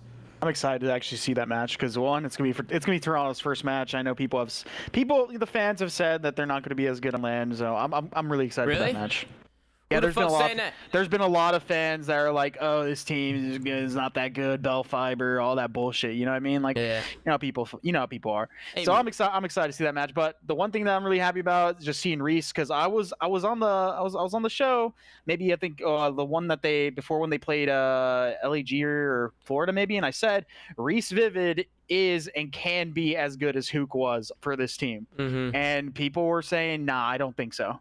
And I want to see him continue to play how he is now because if he keeps putting up series like this one, then my point is going to be far and wide reinforced because he was playing phenomenal this series. It wasn't even just him shooting straight. It's just his decision making and how he was impacting the map with the routes he was taking and stuff like that. I mean, he was just really helping his team out. I mean, it's easy to play with somebody like that. And if you have him and Shotzzy working off each other like that, it's going to be dangerous. It's going to be really dangerous. Crim didn't have to get a kill. This guy's just sitting there blocking, just pre-aim and doing nothing. Yeah, and then the Zio and Reese combo just fried. Which people could say whatever they want about Crim and whatever he dropped, but I mean, that's all he needs to do. You know, if his teammates are doing that, you know, he just needs to make sure that nothing happens, nothing dumb happens, and that they're just playing good Call of Duty and making sure they're not fucking up or making any crazy mistakes. But I think we should talk about Optic more. I'm disappointed in these guys. They're not playing good. Let's just say how it is. They're not playing good right now. They don't look like themselves. They had a good win against Thieves. I just felt like this was a real stinker series out of them, and that's been this. Tom, we have talked about this. But I feel like that's what I'm saying. Do we not say that all the time though? Should we stop giving them some slack here? Well, you and I have been getting hate on the show because we haven't been giving them slack. I think we've been really hard on this team, and I think it's deserved because they look good against their weaker teams in the league, but they pull up against teams that are very well prepared. And Optic's plan A goes out the window, and they don't have a plan B. I'm confused. Why the fuck does everybody in the chat keep saying we're fucking? You guys are never hard on Optic. This is I don't. That's what I'm saying. No, we get roasted by Optic fans daily. So here's the one thing. Are you guys fucking dumb? I feel like everyone asks like, what's this team's problem? And a lot of times we're hesitant because, at least I am, because I'm like, I look at this team and I look at their history of players, and I'm like, wow, they're all really talented, but. I mean, I'm going to go out and say it at this point. Like, I just think Formal has not played how Formal plays online and even in this match on LAN. This is not the Formal we've grown to love in other Call of Duties. Like, he was absolutely disgusting in every other COD, and in this game he just hasn't. He's been struggling. I don't think it's about individual performance with this team, because I think they've got enough to win. I think it's coming down to how they're setting up on the map. They get worked in hard points when other teams out-rotate them and outwork them, because candidly, when you watch this team play, it feels like sometimes Scump, occasionally, but oftentimes Envoy is the only one who's really hitting some good routes on the map. And in SND, if they get hard counter, if a team game plans against them, they really, really, really struggle to adjust map. We've seen in, for example, the FaZe SNDs. FaZe puts a lot of work in those SNDs in terms of game plans and how they prepare. And none of those SNDs against Optic have been very close all year. And I think that is the key problem with their team right now. I think they have the talent to win. But they got to do the by the book stuff. I've been there with you this entire time. I've always agreed that it always comes down to more than an individual's performance. But purely looking at this from a statistic and an individual performance thing, even when Optic isn't playing well, like team-wise, I still see that, like, a player like, let's say, Dashy, he has a lot of explosive maps, even when they're losing or not playing well. I don't see that from Formal. I have not seen that from Formal, where, like, even if they're struggling as a team, he's not compensating. And Formal was one of those players in other CODs where he bailed people out. He was that good, where he almost bailed his team out of bad situations, and they've always been this team that's, like, really renowned for slaying and stuff like that. But how do you work with that? Like, if you're Troy, if you're Sender, right? What do you do? You know what I'm saying? Like, it's not Troy's fault. No, it's not Troy's fault at all. I didn't mean it like that. At all. I'm just saying, Haggy, if you were a coach for this team, right?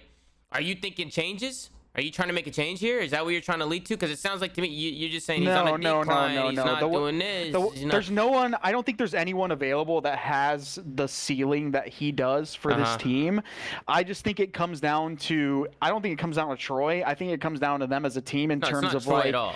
What like the extra work they're able to put in as a team to just basically just get better at the game. Like, it's not like not just playing the game, not just scrimming. Like I don't know their inner workings as a team, but I doubt that they like really sit there and like not just VODs, but like go over like maps and stuff like that, and just like I don't know. I just want them. I want to see Formal just play better, like as an individual, and I think that can help them because I know he has it. Yeah, he was there for a long time. I think it goes the other way too with someone like Dashy.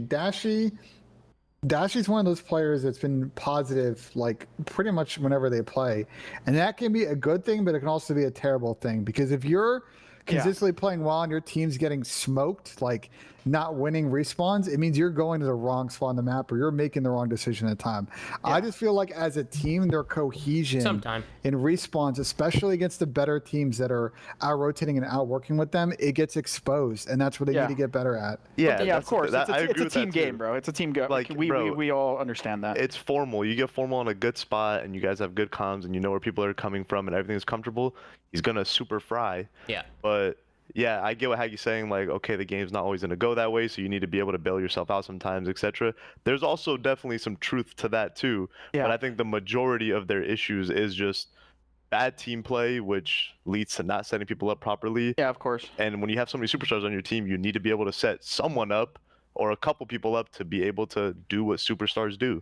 Yeah, it's more so the fact that I even want to like say this is because we haven't really been targeting anyone on that team in terms of like, oh, this guy's been struggling and stuff like that. So I wanted to start that conversation because I know that he has that in him, and we've seen it in multiple titles. We just haven't seen it in this game, and I'm not going to solely say that he's the reason why obviously they struggle at times. It's just that I want to see that. I want to see that from him, because if I can see that potential in him again, then I can obviously see, okay, they need to step up their teamwork and stuff like that if we're getting this much production out of everyone on the team. Because we've seen it from Scum.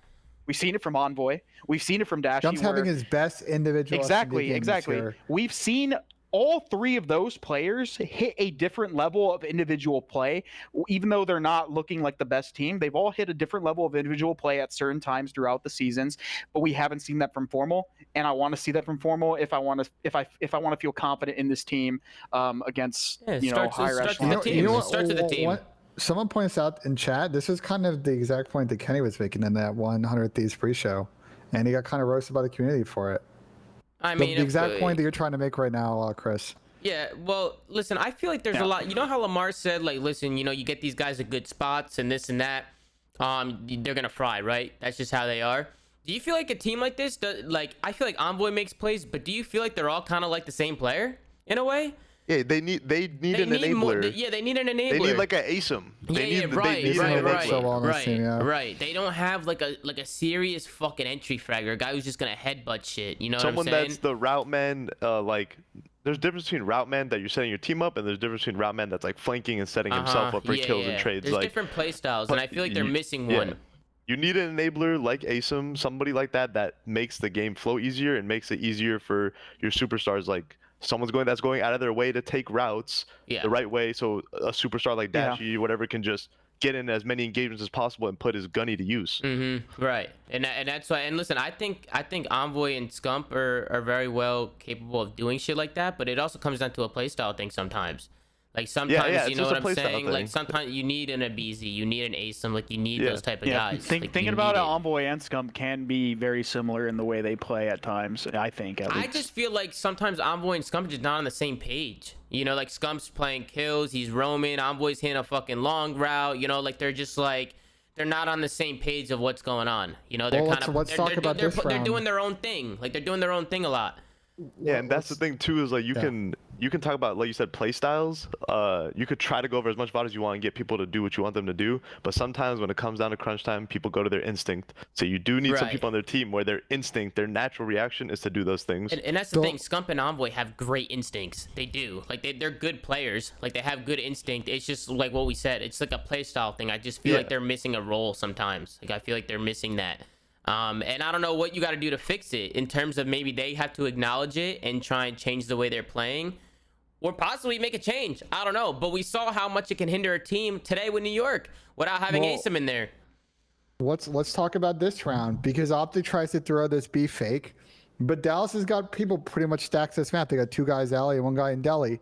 They suss out the fake, they check B, they realize that no one's B, and they're hard counting the A, and the round gets a little bit mixy, and I believe Dallas end up clutching this round. Are they 6-0, right? So I think it's they stormed through it. They stormed through this map. But this comes back to the fact that I think Dallas did a really good job preparing for how Optic sets up on this map, and Optic failed at points in this map to really deal with the game plan that Dallas was setting out to try to do something different to mix things up. This round got interesting. Seth fucking popped a 2-piece, made it a 1v1 situation. This was a big round for Optic. I think they definitely knew. Well, they won this round. Yeah, it was 6-1. This was the one round they won. Yeah. I think Illy heard him, but like in the wrong direction. I'm not even kidding. Inder's in the chat if he wants to. Inder's in the chat if he wants to let us know. Inder, did you hear him, but like think he was behind you instead of in front of you? Because that's what it looked like from RPOV at least. Listen, I see a lot of people talking about it in the chat and bringing up Karma's name. I mean, it's true. I mean, when you look back at those old Optic teams. And they're saying that Crimsix heard him, but Crimsix had his earbuds on backwards, so he gave him the wrong call out. Sounds like something he would do.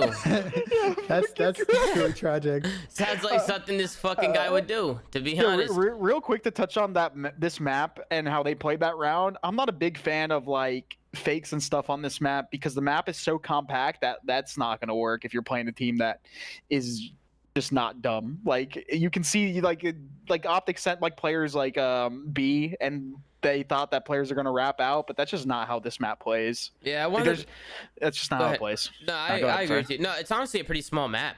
Like it's not so really compact. Yeah. Your room for actually executing plays is so tiny because of how small it is, that you just need to be quick, and you need to have like a really good understanding of the information that you're getting and stuff like that. So I was happy to see Optic, but Dallas not really shift, because they had everything covered. There's no point in them shifting their setup, and it ultimately led to them winning the round. I mean, look at this guy Shotzi, man. He just gets himself into those positions where even if somebody's not here, right, like he could give that information to his team, right? Like there's times where I see him on the A-bomb site shimmying like those bag head glitches and stuff. Like at that point you just call, listen, they're either hitting through B or mid, or they're just camping in their base. So you get all the information you need. You know exactly where they are. I wanted to bring up my initial point. I was going to bring up Karma, because Karma did a great job for Optic over the years of being that impactful player, like doing those little things, you know what I'm saying? Like being that unselfish guy to put those guys in the right situation to be those superstar players they are, because they are insanely talented. It's just about setting up it's about having the right people around you and having the right team atmosphere and having the right play styles to mix together. Maybe Tom, they've gotten so used to playing with like a glue guy like Karma, they just haven't picked up the extras they need to do to really get more consistent, and that's a little bit of the issue they have right now. You shouldn't rely on one guy to be the glue guy hitting routes. Like, you need to be unpredictable. I mean, I thought Envoy was going to be like that. I thought Envoy was going to be that guy for them. I mean, he was for a while, but ultimately, when you're playing at the highest level, it's not going to cut it. One guy will never just cut it. Yeah. The thing about it is it needs to be a collective team effort, but it doesn't hurt to have one guy that goes out of their way to pick up the slack. Because sometimes, it just doesn't go to the game plan or whatever happens. But so as a collective effort, your game plan should be to all do it. But that helps severely when you have one guy that's extra focusing on it. Yeah. It's just easy to play with. It's the same thing playing with, like, I don't know, fucking Crowder, right? Like, Crowder was a player like that, fucking Asim, Abizi, just people who just, like, aren't scared to die and just do whatever they have to do. So maybe it's something they're missing. I don't know. Maybe it's something that they can notice and maybe try and change up their own plays. Because but go back to that point, Tom. Like, on your World War II team, you hit routes, Preston hit routes, Dylan hit routes, Chris hits routes. You guys weren't all just face smash players. When the opportunity happened for someone to hit a route, and why you guys got really good at hardpoint at the end of the year, you guys were making the heads up plays. I mean, that was like the main thing, Ben, right? Is like that was what we yelled at each other the most about, and I think that's why we got really good at World War II towards the mid half, towards the end of it, is because we always had those conversations where it was like, listen, man, look at this. Everybody needs to be doing this shit. You know what I'm saying? Everybody needs to be hitting those routes. Everybody needs to be hitting this. It depends on situationally where you are on the map and where you spawn and where you're at. You know, so it's like, it's one of those things where, it helps. It definitely helps, like Lamar said, to have one guy who's always doing it. But everybody needs to be on the same page, and everybody needs to Reese was doing a little too much over here, by the way. This is the ultimate ready spot. I don't know, Reese. I don't know about that one, Reese. But look what Optic doing in this situation. They've been getting absolutely throttled mid-map, like this entire, for like 3 or 4 rounds straight. So at no point did they attempt to try and maybe finesse out a deli, maybe try and get a B-bomb down. Instead, they rotate back through blue, and it gets really mixy. I don't think they end up winning this round, correct? No, they get 6-1, so they definitely don't win this round. They lose this round. Illy makes a good play. He almost got a 2-piece there, but I think at this point, right, Illy again, look at the time. There's 30 seconds left. Fucking, you have Dallas, who has both bomb sites. You have Shots, who has the cross already. They have all the positioning. They have all the map control. There's no map control. Like, Optic just puts themselves in such shitty positions. Wait, Optic went back and wrapped Alley?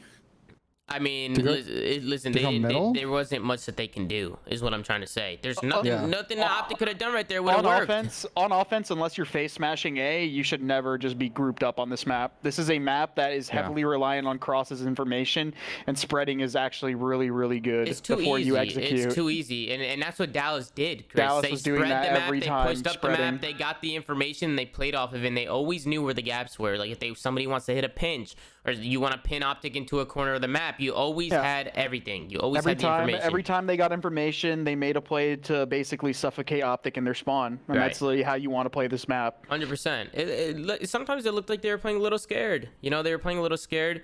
And this is a good setup from Optic, even though they probably lost the round, right? Because they got 6-1. But even them, just see how number 8 is just kind of hard playing the corner. Like, he could throw a fucking shimmy, you know, like throw a slide across the door. And if you see 2 or 3 there, then, you know what you got to do. You know, somebody could start taking a route and somebody could start doing something. But instead, they just kind of play corners.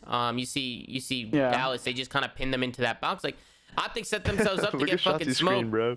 Yeah, granted, Optic. Bro, he's fucking cracked. Granted, Optic got smoked there, right? Look how hard of a kill that guy in the cube was. Like, that's what you need more out of players like on Optic. But the problem is too, is like Optic just pinned themselves on that site. Like, they just well, they were just too slow to help. Like, they kind of let Scump sit in that cube and like just took passive angles on him, trying to get players to overextend. Once players get like near that cube, they're in the open. Yeah. Once you're like right on the other side of that cube, that's when you should be being aggressive onto that bomb and around that forklift to kill those players. Yeah. Listen, and this is like a lot of little things with Optic, and I feel like we just say it a lot. When Optic plays the top team, they've been really struggling, like Ben said. And they really got to start working on this stuff. They might be listening and not agreeing with anything we're saying, but I feel like we're pretty spot on with the problems that are having. I think Optic really needs to focus on their play styles and make sure that they're doing the right things on the map, because I think right now they're a little sloppy, and it shows. It shows that I hope that they're not in their own heads. I hope they're not in their own heads and they can get it going. and really change things up. In this control, I thought it was going to start with this one. If Optic was able to squeeze out the control and send it to another hard point and just flip the momentum, I thought they could have done it. But Dallas, they came out strong again. I'm pretty sure you have Vivid in the fucking base making plays. What happens in this situation? They get 2 kills. Somehow the guy top red gets a kill. Suddenly now it's 3 dead. Last guy top plane, and it kind of spirals from there. They end up getting kind of B control and working the kills and trades and winning around from here. Yeah. I mean, dude, Dallas is doing such a great job today. Just like being annoying. Just being really fucking annoying. Like, they always had players finding gaps. They were always getting behind their enemies.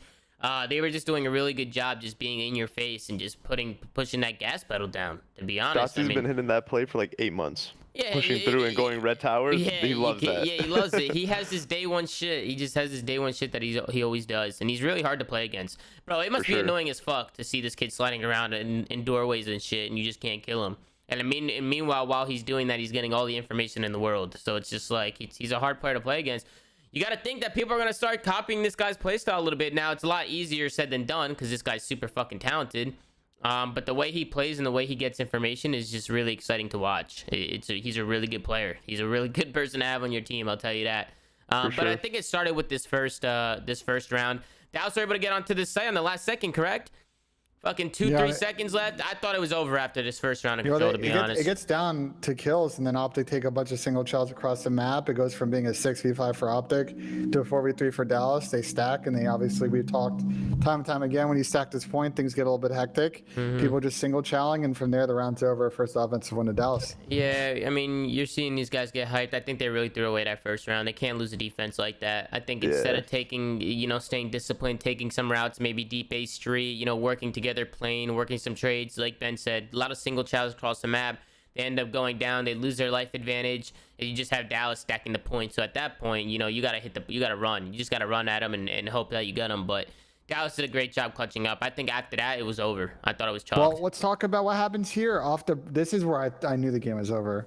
Optic gets 3 dead off the break on offense. So they're set up perfectly.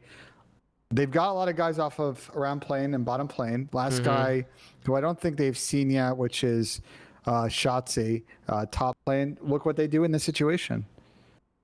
We're pushing up. We're getting spawn kills. We're not stacking to get this tick. They're all on different pages, too. They're on different pages. Now we're at A, and 1 dead, 2 dead, 3 dead.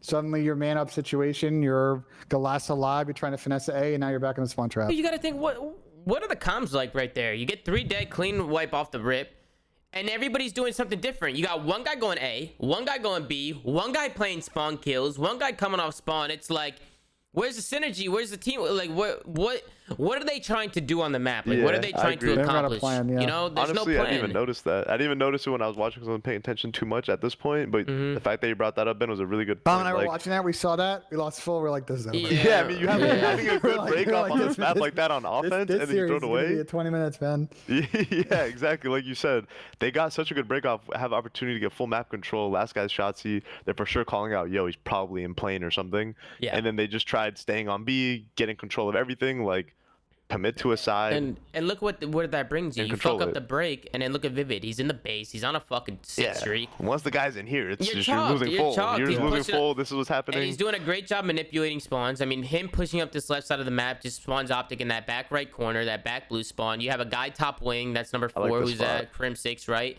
They have Optic pinned. Absolutely pinned. Vivid is so good, bro. I like that spot right there, Matt. That went to the credit notebook. They had no chance. They had no chance at this point. I think Optic was able to bounce back, right? Have a little sigh of relief because they were able to win a round, but it got mixy again. I mean, Optic, this defense was close. This is almost a 3-0 control, a 3-0 sweep. Bada bing, bada boom. It almost ended in the blink of the fucking blink. But fucking Optic, they end up clutching up. They win a defense, but Dallas, they go back in the defensive end. They put him back in the trap. Back in the trap. And you're not going to be able to get out of that, especially against a team like Dallas that are just, they know what they're doing and they're playing their angles and playing the corners. This situation too, they blew. Look, they had 4 people on the point. Well, Kyle gets broken. Let's see what happens. Well, guy runs right through mid. Nobody's even watching it. They have 3 guys. Rewind that. They had 3 guys looking down the street. Look, Number 5, number 6, and number 7. They had 3 guys looking at the same thing. Well, it's not even that. They need to. Well, at this point, they need to just be aggressors. The people that are on the point on their side need to just chow and basically try to take a side, because at that point you're just asking to get sandwiched, and that's exactly what happened. They needed to push something out. Kinda. I mean, I kind of agree with Lamar. Why didn't somebody just go tube, watch hold spawn, middle, wrap the tube, and just get free kills? Or at least, or if you're on hill, at least pre-aim your mid. Everybody has everything else. Like there was a guy on hill behind the box, just like he got caught with his pants down. He wasn't even looking mid. So it's just really weird, just really sloppy, and it's like, you got to call it how you see it. And it just feels like it's a lot of little things, a lot of mistakes, and they're just all on different pages. And Dallas took advantage of it. They took advantage of it, and they let Dallas get confident, get comfortable, and they rode their momentum through the rest of the series, and it was fucking chalked. Luckily for Optic, they're not out. Optic still has a chance to make a run. So they're still in the tournament. So they're lucky that they're still in winners bracket. They could definitely bounce back and make a run for sure. But they need to pick it up. They got to pick up the pace. We know what these guys are capable of. We've been repeating ourselves time and time again watching these guys play. Hopefully they can keep it going. And shout out to Dallas. I've been really hard on these fucking guys because they piss me off. Just seeing how much talent they have and seeing, let's be honest, they've been playing like shit. To see them come out and do what they do, and show their potential and show what they can actually do was good. I want to see them continue that through the rest of the weekend. I want to see Vivid and Shotzi keep doing what they're doing. I want to see Crimsix step up a little bit. I want to see that fat bastard do his fucking thing, because we know what that guy can do. And then the rest of them just need to keep playing together and riding that momentum. But we go into another series. This one was a fucking shit show. I fucking hated watching this fucking thing. You guys know I'm on New York. My guy's not fucking in. He couldn't get his visa, whatever. Something happened with his visa. He didn't make it. We talked about that. We bring in Homelander, and he didn't look like Homelander today. Unfortunately, New York is in a tough spot, including Decimate. I mean, I think Decimate's a good player, but he's also getting thrown into a situation where he doesn't have a lot of time to practice with these guys. He doesn't really know their system, doesn't really know what they do. He probably has no idea what the fuck Paco's even saying because he's not used to the way he talks. It's like little things. This is not an easy team to come into and make some noise. So I think right off the rip, I was a little worried right off the rip. New York had a good start, but Major Maniac was like quadruple fucking negative. He was like 2-20, and this guy ended up positive somehow. So he turned up. Minnesota turned up through the second half of this game. It they started hit him with off like a good. 4-hill chain, I think. Yeah, they just fucking They mopped chained like them. 4 hills in a row, I think, to come back. And that's where it just kind of, spiraled out of control the rest kind of of the way. starts from here. I think, so we talked about this in the last show. Had glass half full, glass half empty for New York, which I think the glass half full thing is, if they really struggle at this event, it's a silver lining for them in the fact they need to understand how important what Asim does on the map is and how much they need to focus on taking more of that off his shoulder to be a better team, because they're in a situation where they're bringing a new player and suddenly no one's doing the dirty work around the hill. And can you rewind that, Ben? Can you rewind that? I think this is where they just got ahead of themselves right here. That first push, this is where the comeback starts. Their first fight on green. This should basically be a free push, and they played it super sloppy right here, and then Minnesota starts taking advantage and starts capitalizing, puts them in a trap, and then it just spirals out of control. I mean, a lot of single pushing coming out of New York this series. Exactly. A lot. They were panicking. They were running at people. I think here they thought, since they had a good lead, they can get away with some stupid shit like that. Yeah, they're going rogue. Yeah, exactly. If they went right there, trade some kills out better, make that first push a little more clean, Clay would have been coming up maybe for a trade instead of a situation like that, and then now they're just getting P1 chained, whatever. 100%. I was watching this match with Asim, and he was saying the same thing. He was like, dude, we're just single pushing, we're just doing that, and you can hear the frustrations because Asim, New York's got the second seed. Asim wants to see these guys do well because he's trying to keep the seed. They want to keep that top seed. It's really good if you can go into champs with a really good seed. So it's frustrating to sit there and watch, especially knowing how much of an impact Asim is, and I think it shows in this series. I think not having him on the map really goes to show. And the thing is, when you look at Asim's stats, you wouldn't think he's some superstar crazy player. But when you watch him play and when you see what he does for a team, you realize how important he is. And I think that's why New York really hindered today. I mean, listen, they were in a tough spot. I like Decimate. I think he's a great player, but he got thrown into a tough spot. And then on top of that, New York, they had to play with a whole new guy. Doesn't know what he does. Doesn't know how he likes to play. Doesn't really mesh with his play style. It's just a whole different. And no hate to Decimate at all. I thought it's a hard role to fill. It's a hard role to fill. And I'm surprised that New York went with Decimate. because of what Asim's playstyle is like trying to fit that playstyle, that persona, right? Yeah. Personally, like, I'm thinking maybe, you know, go with me. How you doing? They should have put me in there. No, I'm just kidding. I'm just fucking around. But even Nato, right? They were talking about Nato. But I don't know. I heard Nato didn't answer. Nato, you're in the fucking chat. You didn't answer the fucking text message? What the fuck are you doing, my guy? You gotta answer the fucking phone. You know what I'm saying? So he says chill. All right, my bad. But I'm just saying, I like Decimate. I just don't know if he was the right fit. And hopefully, maybe with a little bit more practice, maybe this was a good loss for New York, and they can maybe find some momentum through the rest of the weekend. But I think once Minnesota came back on this first map, and just knowing how scrims have been going, because I've been, you know, asking around, I've been trying to figure out how scrims have been going for New York, hasn't been going too well. Obviously, that missing Asim is a big point in this team, and not just his skill and his talent, but what he brings, like, comms wise. Asim has been a leader for this team. Yeah, in terms of comms are amazing. Search as we watch on the map right now, they got P2, P3, and P4 all chained together on them. Yeah, which you rarely see on this map. But agreed, and Nameless touched on it earlier. In the broadcast, if you guys are watching, that Asim's their shot caller in S&D, and as we watch the S&D map where they'll get 6-0'd, like, it definitely, the lack of probably strats and JT kind of understanding their defaults and the little particulars of how they execute definitely showed because today. Everything builds around Asim, and that's what I'm saying with Optic. They're missing a player like that, because you guys don't understand how easy it is to play with somebody who's like, I'm gonna do this, and I'm gonna hit this, I'm gonna open up the map, and you just gotta follow me up and do this and do that. Like, it makes the game so much easier when you play with somebody like that. So it's showing. It's showing. Well, Tom, let me take it a step further. We always talk on this show like why someone like Classic is important, and we always get a little bit of flack for it because sometimes he's not slaying, but it's to that exact point. Because his playstyle is so consistent, he's making the right play.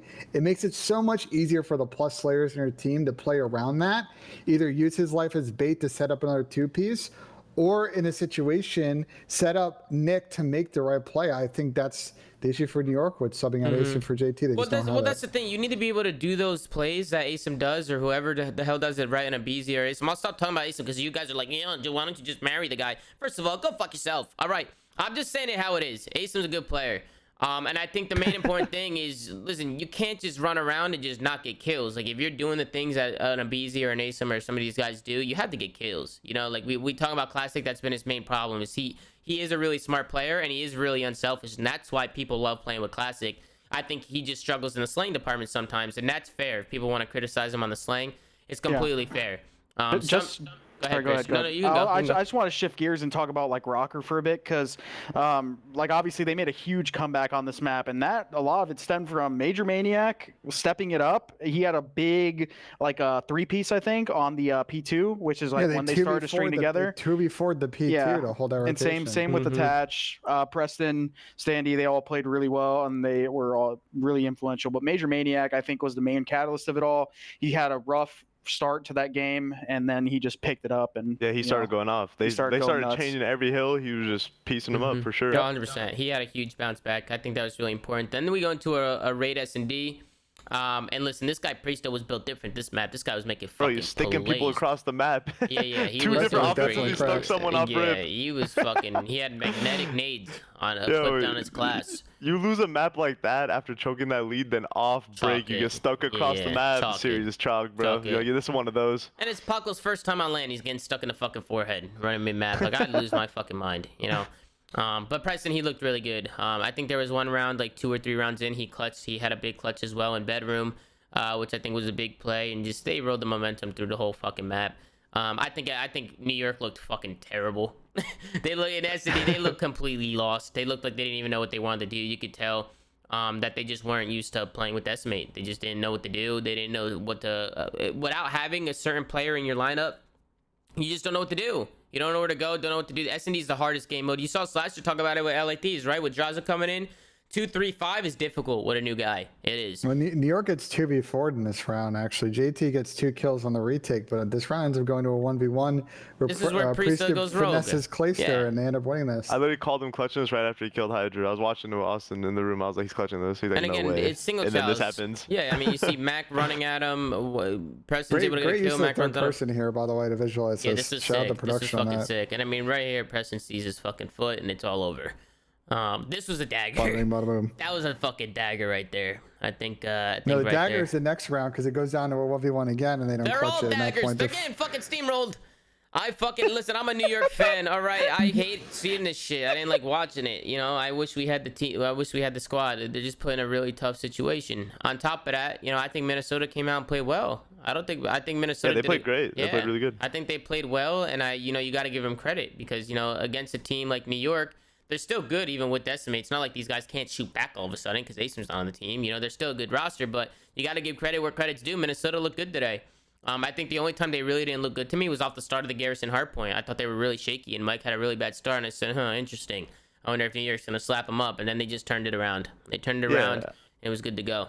I mean, you give a team like Minnesota, they're obviously a great team, and then you give them an opportunity to capitalize on them missing a player, like, they're going to show how much it matters, you know? They took advantage of it, and they showed, like, if you're slipping up, you're giving us an inch, they're going to take a mile. 100%. On top of that, like Standy, what a debut on the CDL on land for him. I was just going to say that. Yeah, he played so good this series. And that was like the one question mark for me was obviously like, I know Standy, I know he's a good player, but I was like, I want to see if he could translate his play style because he's also a very aggressive player with the way he plays. He takes a lot of chows, and that's like the play style that's a lot harder to replicate on land. And you know, he fucking did his thing. So I'm really proud of him for that. Hey, this was a big win for Minnesota. This was huge. I feel like they needed something like this to beat a top team and kind of get that confidence, especially for somebody like Standy, right? Who he's coming into land for the first time. He's never played on land, right? Never? He probably has, but never on a big stage. Yeah, never on a big stage. He played when he was relatively unknown. Wasn't like like it was pre MWs when he got his shine. And it was pre MW, so I don't really like. I mean, for the most part, right? Mac and Paco never played on land. Everybody's saying how they even look pretty good too, even though they got wiped. I mean, just watching people move around the map and challenge gunfights and seeing like how they play, like they didn't really worry me too much. I think Standy definitely showed out though and showed what he's capable of doing. You know, my little cousin still texts me every day. Standy, this guy's the next best thing. I'm telling you, this guy, this and that. He's been an OG Standy supporter. He's been an OG Standy supporter Vinny forever. Is hilarious, bro. I love that kid. He told me that Minnesota's going to be in the finals this weekend. That's what he told me. Vinny said it. He said Minnesota will be in the finals. Standy's on another level. That's what he told me. I said, all right, Vin, we'll see. I wouldn't be surprised, to be honest, because they're a good team. They have a good roster. Yeah, they're a good team. They're a good team. Even when I was on the team, whenever we scrim phase, I feel like the matchup went really well, and they played phase the closest out of any team that I've seen recently in the matches. So that's who they play next. Like that's good fundamentals, that's a good S&D team, solid map pool. They've been pretty consistent online. They might not have been like superstar potential online, but hey, I mean, if they keep this production out of everyone on land, and yeah, I could see it happening too. Yeah, it's definitely a good matchup because I'm excited to watch that one tomorrow for sure. Oh yeah, the matches tomorrow are gonna be fucking lit. Even today was really exciting to watch. There's just a lot of curveballs being thrown at us. I didn't expect Optic to go down the way they did. I didn't expect LATs to not have Huke. Like, I was excited to see Huke play with these guys and see what they can do with the roster because I thought LATs had a good roster, but at the same time, I also think Draza is one of the best players there. So I think they're gonna continue to use Draza. I don't know. To go back to the other series, do you think they're gonna put Huke back in? I think that is the eternal question. I don't know. Are they gonna do Draza, Huke, Kenny, and Slasher? I mean, I guess that's the combo they haven't tried yet, but whatever they can do to keep draws on the roster. Yeah, Draza should not be sent back to challengers. I agree with that 100%. No way can you send that kid back to challengers. he played the best today on LA. Well, who played the best? Probably Slasher, right? Statistically, yeah, it was. Yeah, I'll send a fantastic But Draza series. came in and played the second best, or at least on the sub. I would say second best just because subs, I guess, harder to run. But Kenny also didn't play bad statistically. Like I said, they won both hard points. Kenny's irreplaceable. Yeah, they won both HPs. So you look at the stats, it's gonna look weird because they're gonna all be positive and LAG is gonna be mostly negative. But anyways, I was gonna get Nate shot on. I had messaged him when all this bullshit was going down because in my head I was like, Matt's got to be losing fucking full. So I messaged him and he said that he was thinking about coming on. The problem is with the show is he doesn't know when the matches are going to end. Like, he has plans, you know what I'm saying, guys? And he doesn't know when the match is going to end. So if it ended at a certain time, he was able to come on, but the show just went too late today. There's a lot of matches today. So Mr. Shot could not join us today, but we will definitely get Mr. Shot on one day. Hopefully one day we can get him on the show. He's talked about coming on, so we'll try and figure it out. But Minnesota, they do a good job clutching up those offenses in Garrison. They got some kills, stacked the point, you know, same old bullshit. But we're going into tomorrow, right? We got some more matches coming up tomorrow. We're going to get into some predictions to kick things off. We got Paris Legion going up against Seattle Surge. I am going to go with a Seattle W here. I don't know what it is, but I just feel like after seeing Seattle play today, and maybe that's because I just haven't watched Paris, but just seeing Seattle and what they're capable of and what I saw today, I feel like Paris is another good matchup for them. It's not like it's a powerhouse team that's sitting at the top. I feel like this is a team where Seattle can get comfortable and just kind of play their game and do what they got to do. So I'm going to go with a Seattle 3-2. I can see it going to the wire, but I see Seattle closing it out. But Ben, we'll go to you, then we'll go to fucking Lamar and Chris, and we'll keep that rotation going. Go ahead, Ben. Yeah, I mean, these two teams played last week. And it was a pretty tight series, 3-1. I think S&D went to round 11. The hard points are relatively close. I think in that series, the sub machine guns on Seattle really struggled. I think if the Seattle subs can play better, I like the map set against Paris, and I think they will show up. So I'm going to echo Tom's point. I think Seattle's going to take this 3-1. What do you think, Lamar? I think I'd go with the Seattle 3-1, but I think Legion has some upset potential because they're better at S&D. So I think what really will be telling is the map 1. So I think if Paris comes out and wins map 1, they can win the series because I could see them going up 2-0. Mm-hmm. But if Surge carries the momentum over, and Sam is, delusionally confident right now and everything like that, yeah, I don't know how it can play. I think Seattle would take it then. Your channel. Yeah, real quick, Chris, before we get into your predictions, and I actually like that prediction, Lamar. I could see this series going either way, honestly, but I'll still keep my Seattle. But we have a special guest, ladies and gentlemen. How you doing, Asim? What's going on, kid?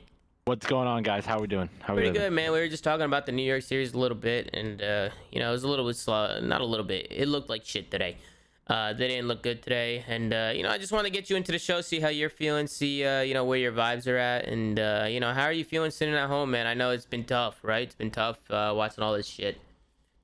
Yeah, man, it's been really hard. I mean, me and you watching matches together, it was killing me seeing the boys lose, and they honestly, I felt like the hard point was like the dagger, and seeing them go up on 80 points and then just losing just really hurt. Yeah.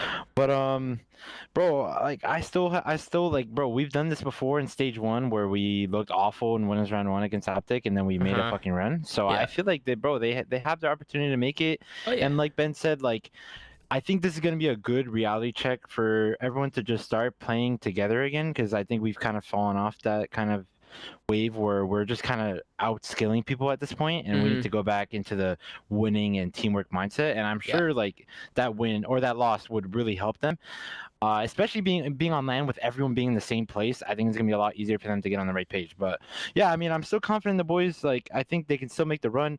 I think they play the winner of LAG in Florida, so we're just gonna have to wait and see about what happens tomorrow. But yeah.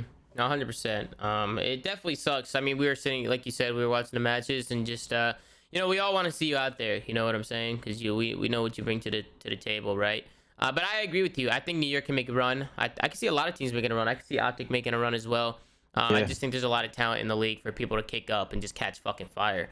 But we're gonna be running through some predictions, Asim. If you want to chill out and give us your predictions, we'll go to Parasite and then we'll go to you. But we're kicking things off with Paris Legion versus Seattle. We already gave our predictions, but Chris, we'll go to you next. Who do you think is going to win this one? This is a hard one for me to call just because we saw Seattle play today and they looked pretty damn good, and we obviously haven't seen Paris play on LAN yet. But like Ben was saying, they had a 3-1 in the group stages versus Seattle.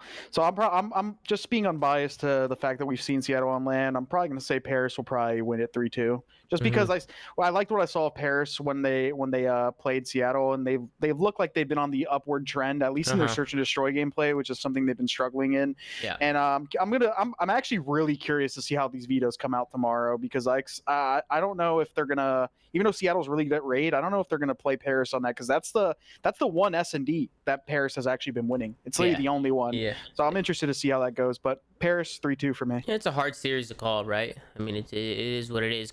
So what do you think? Yeah, I think especially with how dominant the win was for Seattle, and how well Pierce and Sam were playing, I'm going to go with the Seattle 3-1, and I think that the only map that they're going to probably lose is the control. I think Seattle's still like a little iffy on control. They look a lot better on land, but Paris, I feel like Paris is going to take that. So I'm going to go with a confident Seattle 3-1. Cool, I like that a lot. Then we go on to the next one. We got the Florida Mutineers going up against the Los Angeles Guerrillas. I'm gonna be honest, LAG, I just don't think they're gonna be able to hang in the hard points. You know, as I just said before when we were watching them, I just don't think they're capable of hanging in the hard points, especially against a team like Florida. I think if LAG could somehow squeeze a respawn here or there like they did today, like control, they're gonna have to clutch up on the S&Ds again, which, yeah, they can rely on S&D, but we know how S&D is. And Florida's not a bad S&D team either. I just think Florida is gonna outplay them tomorrow and get a W. So I'm gonna go 3-1 Florida. I think they're gonna shut them down tomorrow. Ben, what do you think? I actually think this is going to be sort of a repeat of the last time these two teams played, which was a very close 3-1. I think Florida's got more skill, and I like the way they match up in search. Weirdly enough, the map that LAG won in that series was the control, so that's where I'm feeling, and the run will end here for LAG. Lamar, I you're agree up. with that. I take a Florida 3-1. Any reason, or just feeling it? I think that they're gonna win the hard point convincingly. Yeah. Depending on the control veto is where I'll take the the iffy prediction. I think that if they play Garrison control, LAG will win that again, and then they'll win the next hard point. But if the control is not Garrison, then I think that Florida will win that one, and they'll win 3-1. Yeah. What do you think, Parasite? You're up. Yeah, I think Florida, once again, 3-1. I could see LAG winning the search and destroy, but my money in the respawns, regardless of the vetoes and stuff like that, it's just Florida's just too good at respawns versus like a team like LAG who's been struggling in that game mode, or those game modes. I feel you. Asim, are we on the fucking Florida hype train right now, or what's going on? Listen, I kind of want to say LG because everyone's saying Florida, but like it's kind of tough to say. It's kind of tough to vote against Florida, especially with how strong they look this stage. I think they've been making massive improvements. But I'm gonna say it's a close ass series and say 3-2. Florida 3-2. I like that. That's a good prediction. Then we go on to the next one. We got Toronto Ultra down. Things are starting to get fucking spicy here, guys. We got Toronto Ultra going up against Dallas Empire. You know, this one, hey, I'm about to throw a fucking curveball over here. Oh, I like this. I'm going with Dallas tomorrow. I'm going with Dallas. I feel like they came out to fucking play today. And listen, I thought Optic had their problems with the way they were playing the game, but I thought Dallas looked great. I felt like they were playing pretty good. Really good. I felt like they're hitting form, and listen, they have all the right tools to be a top team. We know this. They were a top 3 team when they got rid of Huke. If you have Vivid coming into the team now and he's starting to hit form, I mean, I could see them getting right back to where they were. I feel like only time would have told us that, and I feel like we're finally starting to see it with these guys. And in Toronto, I just feel like maybe they might come into the series or come into the weekend a little slow, right? It's their first match this weekend. Dallas got a little warm up. Got a little warm up today against Optic. So I'm going to go with Dallas 3-2. It's going to be a fucking nail biter. But I'm going to go with Dallas 3-2. We also got this asshole coming in. Look who it is. It's Zinny, ladies and gentlemen. Let's get some winnies in the chat. Zin, how you doing? Tommy! Zin, you decided to join us today. Fucking prick. Listen, I'm home in Jersey. I'm watching the Islander game with my dad. I'm just enjoying some good old-fashioned family time, right? Fuck you. And then I hear we got Lamar on here, Haggy in here. What is it? A community talk show now? hey, well, I've been waiting. That's what happens. Everybody who gets benched comes in here. Listen. Yo, I've been waiting. Wait, Zin, what the fuck is your problem, Zin? What the? First of all, the only person who comes in here and talks about themselves all fucking day is you. You know what I'm saying? Here you come pushing your shit agenda on your shit show. Damn. Oh, shit show. I don't know how I feel about that. Shit This show. might be the last time you're on the show. That's great. How's everybody doing? Come on. Oh shit, get him, Ben. Get him, Ben. Forget about it. Hey, no, realistically though, Zin, how you doing, Zin? How you fucking good, doing? You brother. doing good? You doing good? Yeah, some fucking boring matches if you ask me, huh? Really? I thought it was pretty exciting today. Some good matches. I mean, the last two, I think the Optic Dallas was a good match. It caught me off guard, so it was good to me. It was entertaining. Good match. I'd rather watch dogs fuck than watch the last two matches we saw. Well, there's Okay, that. well. And then the last one was disappointing for me, but what are you gonna do? Let's get on target with these predictions, though. Zin, fire off predictions right now. Yeah. All 4 series. Yeah, I can get this done quick. Fast. Legion Surge, I got Surge 3-1. Guerrillas Mutineers, I have Mutineers 3-1. Ultra Empire, I have Empire 3-1. Phase Rocker, I have Phase 3-2. Interesting predictions. I'll say this. I think the Toronto-Dallas series is going to be the best series of the day. I think it's going to go to a Game 5 round 11, and I think Toronto's going to clutch up and take it 3-2. Interesting. Lamar, who do you got? This is a hard one to call, honestly. Yeah, this is definitely a hard one. I agree. This will be like the most lit series to watch. I'll take Empire 3-1 though. Ooh, I like that. Ooh. And then- Wow, everybody's in on the Empire train. A Yeah, lot of honestly, Toronto ultra I don't know. disrespect here. I love Empire, but I'm gonna break the I'm gonna break it. So I think Toronto's gonna win. I think they're gonna win 3-2. We saw them play in the group stages and it was a 3-0. Granted, Empire has been playing a lot better on land from what we've seen so far in their matches. I don't think that's gonna be enough to change the outcome of the match. It might be a closer series, but Toronto beat them 3-0 like convincingly when we watched like a week back. So I don't think it's going to shift it. But The only Toronto way 3-2. I think the only way you can pick Ultra here, Empire here, is if you think Ultra's gonna be worse on land. Yeah. Are people under that impression? Wait, Zim, did you say Empire? I'm not going to go. No, I said Ultra. Ultra 3-1. Everybody's saying in chat you said Empire. You said Empire. You said Empire. But I said Empire? Yeah, you said Empire. Did I? That was an accident. Sorry. I meant Ultra 3-1. No, you're good. But yeah, like I said, I don't think the land is going to be that big of a shift. I'm not going to ride that train where like, oh, this team gets worse. I've always said it's about individuals. So. I think, when it comes down to like the top 3 teams, New York's obviously an anomaly because their situation's weird. I think Ultra and FaZe are the clear-cut 2 best teams in the game. Last time I said that, I think Ultra's undoubtedly top 2. I got roasted there, but New York. Then they got fucking 3-0 choke slammed. Oh shit.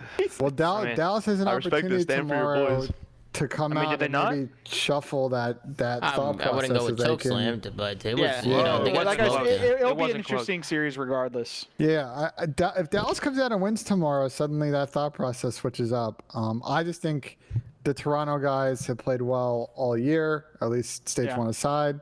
They played good in this stage. They've been sitting there practicing for what will now be 2.5 days. They need to be prepared for this series. It's going to be a banger, and we'll see what happens. They come out on like Fry tomorrow, like bad Fry, like 3-0. Like I might just be like, yo, Empire, you're winning the event. Like I might call it, no cap. Even though obviously we still got FaZe in there. Like I'm gonna ride the hype train if they come out and smoke tomorrow. Asim, what do you think? I think it's gonna be Toronto 3-2 because I think Toronto's S&D and control game is really good, but Dallas, they got that momentum from just this past day with LANCOD, so it's gonna be a really close one. Yeah, it's gonna be a good match. And then we go on to the fucking Atlanta FaZe versus the Minnesota Rocker. FaZe is gonna win the first hard point. Minnesota will bounce back with an S&D, and then FaZe will go on to win the next 2 respawns. I'm gonna go 3-1 FaZe. Ben, what do you got? So these teams played recently. It was a weirdo series because if I remember correctly, it didn't really matter to FaZe. I think they had locked first seed at that point. They didn't play well in that series. Minnesota played very well. No, they didn't lock the first. maps were close. Like all of the maps in that series were really close. That being said, like I just feel like FaZe has dropped 2 maps in this stage. And I find it really hard to think that they're gonna kind of get blown away by Minnesota in this set. I agree with Tom. I was leaning towards like a 3-0, but I'm going to spot Minnesota a map here. I like what I've seen. I think they're going to grab probably the first map here, and the FaZe will take the next 3 and close out. Not bad. I'll Lamar, take what a do you got? Rocker 3-2.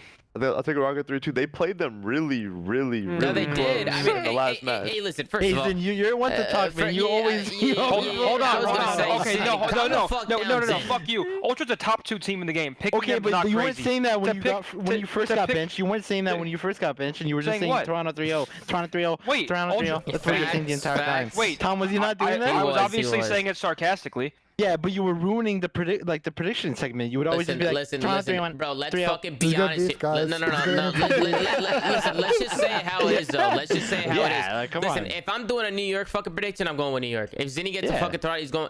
Who the fuck would it? What are we fucking assholes? We get paid by these fucking guys. New York. Yeah. You know. So come on, let's cut the bullshit. No, I like to think I'm still pretty like, for example, if it's Ultra versus FaZe, I'll pick Ultra, but like FaZe could obviously very easily win. You know what I mean? I'm pretty reasonable with it, but Yeah, I mean, so I it's don't know, not I feel like- unreasonable to say Rocker can win when they play them the closest out it's of not anyone. unreasonable. It's unlikely if you're going off what you're like. What do you mean? They matched up one time the whole year, and they barely lost. Yeah, it's a good match. Now we're on land. It was a 3-1 to be fair. Attach gets worse on It wasn't land. a Game 5 series. I mean, All the maps wait, were hold on. close. The map scores don't tell the stories of the series. The actual, Yeah. like, the actual scores of the game, dude. The first map was like a 2-point game. That. Like the other thing I'm trying to set though, Lamar, to be fair, and this is the same with that Paris series against FaZe. It's like at that point, FaZe is just playing and just not like. Wait, Lamar said it wasn't guaranteed first. Wait, they were not guaranteed first. That match was for first seed. Yeah, that match was for first seed. Yeah, that match was for first seed. They were going hard as hell. That's a tournament match. The flip side too of that series, Lamar, is I thought Minnesota played well statistically, and FaZe had one of their worst statistical series, and it was still a 3-1. And I feel like FaZe has been sitting there thinking about that series now for a couple of days. I would be surprised if those guys come out and this goes 5 games. I'm saying they're just going to come in and steamroll FaZe or something like that. Obviously, FaZe is an amazing team. Lamar, it's FaZe, Ben. You got to take it with a grain of salt. Lamar, my prediction, Lamar, is going to back you, to be honest. I was guessing it. I don't think it's not like crazy far-fetched. I think FaZe are the clear-cut favorites, but yeah, FaZe is the best team right now for sure. Minnesota's obviously. I mean, Minnesota played a lot better than I expected today. Granted, like still tiny bit of an asterisk, right? No Asim go tiny hard bit. carry. What are you out of your mind? I mean, I don't want to completely discredit Minnesota's good play today. No, you can't. I don't think that's fair. But you also come on. Sorry, huge asterisk, I guess. I mean, you take a top 3 team.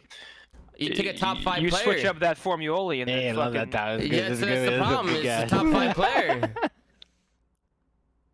No, Zin, what am I speaking out of my fucking ass? Oh, I didn't think you wanted to. I'm talking to you. Sorry, I'll suck him off. Yeah, Asim, I think you're a top 5 player, buddy. Is that what you wanted, Tom? No, I mean you were saying something. I thought you were gonna continue your point. No, but Minnesota played well. Listen, I think FaZe is winning, but like, dude, Minnesota's a solid search team. They can take a couple searches, make it dicey. I'm telling you, there's something about that matchup, bro. Top 15? Are you guys out of your fucking... Bro, if we're talking strictly Asim and his role, like we're talking roles here. Listen, listen. In his role, I personally think Asim's a top 5, in my opinion. Now, that's biased, okay? Clearly, it's fucking biased, but what are you gonna fucking do? He's top 5. Fuck you. Then, let's, Parasite, let's get your opinions. I was going to back Lamar. I think this could go game 5. I like what I saw from Rocker today. Obviously, he was playing against not fully there New York, but at the same time, on an individual level, I like what I saw out of all of them. In comparison to when I watched him play online, it always feels like maybe 1 or 2 players are slacking behind the slaying categories, even when they're winning matches. Like we would always say that like, oh, Stan needs to have a big series if they want to win. Stan needs to have a big series, but hey, man, you got production out of every single one of their members today, and they had a dominant win. Granted, like I said, it wasn't against the full New York. I think that they have the potential to have a good long game with FaZe. Yep, it's pretty good. And then Asim, did you give your predictions? What the fuck's in? Alright, that was muted. I think every time you see Rocker win is when like I know we always talk about Sandy, but like I feel like Preston is a huge impact player, and I mean even in past years when you see him frying, you actually see it in the scoreboard. And when he has a 1.3 and 11k damage kind of type of series, like that's when you'll see Rocker have a hot like win like 3-0 or whatever. But listen, against FaZe, I think against FaZe especially, I think Preston and Sandy need to step it up. And like you guys have just said, like Major Maniac he started off slow, but he kind of regained. So I'm gonna go with FaZe 3-1, but I can see Minnesota winning 3-2 if Sandy and Preston have a great series. It's a good prediction, not too bad. Listen, I'm really excited for these matches tomorrow. I think especially the last 2 are gonna be really exciting. Everybody's saying Crim tweet. I'll take a look. But while we're doing that, I'm gonna take it all subscribers only. All right, you guys go crazy and ask some questions, and we'll do the best we can. Hold on.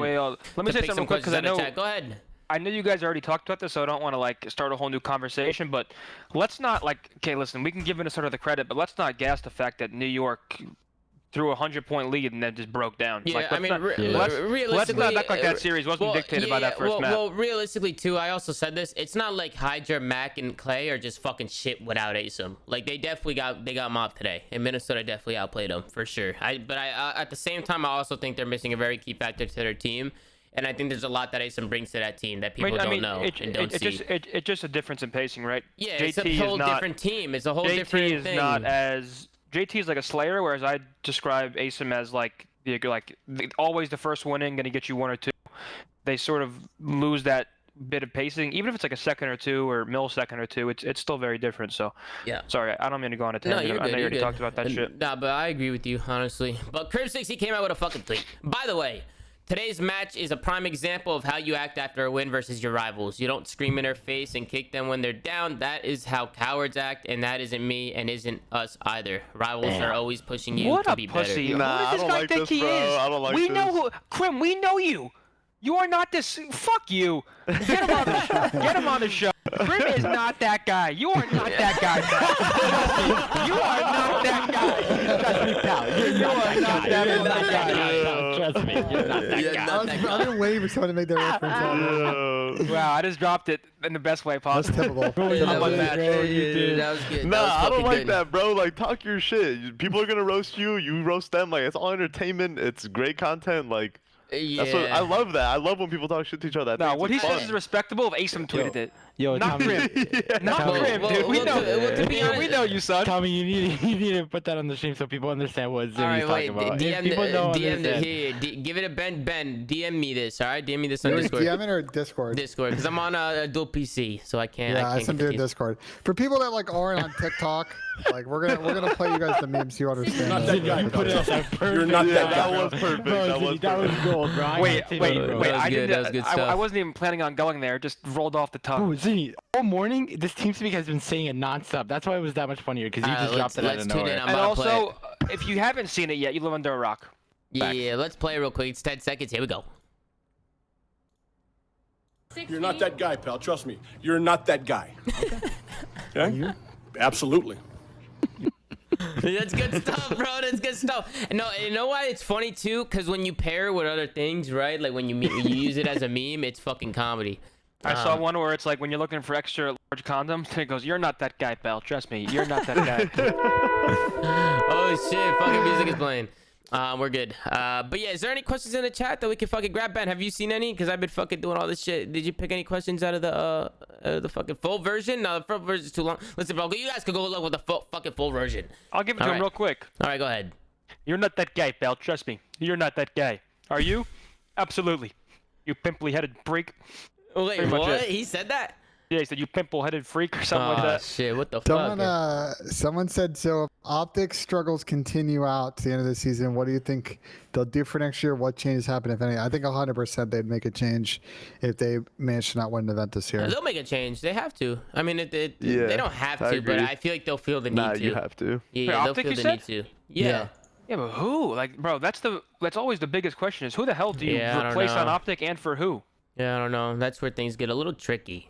I don't know. That's a conversation. Great question. That's a conversation if they keep going downhill. I don't know. I don't know. You got to hope they turn it around for viewership's Someone sake. said thoughts on Clay's. This is actually a good question, Tom. We need those guys. Thoughts on Clay's action at the end of the series and during the series. So I at the end of this, I didn't see it. Was he screaming? At the end of the series, so like I guess there was some confusion about like the fist bumps or handshakes, whatever. Like, there's like I don't know. There's some weird exchange there, and then at the end when he was walking off, he kind of kicked Hydra's chair. He's also kind of jawing at his team.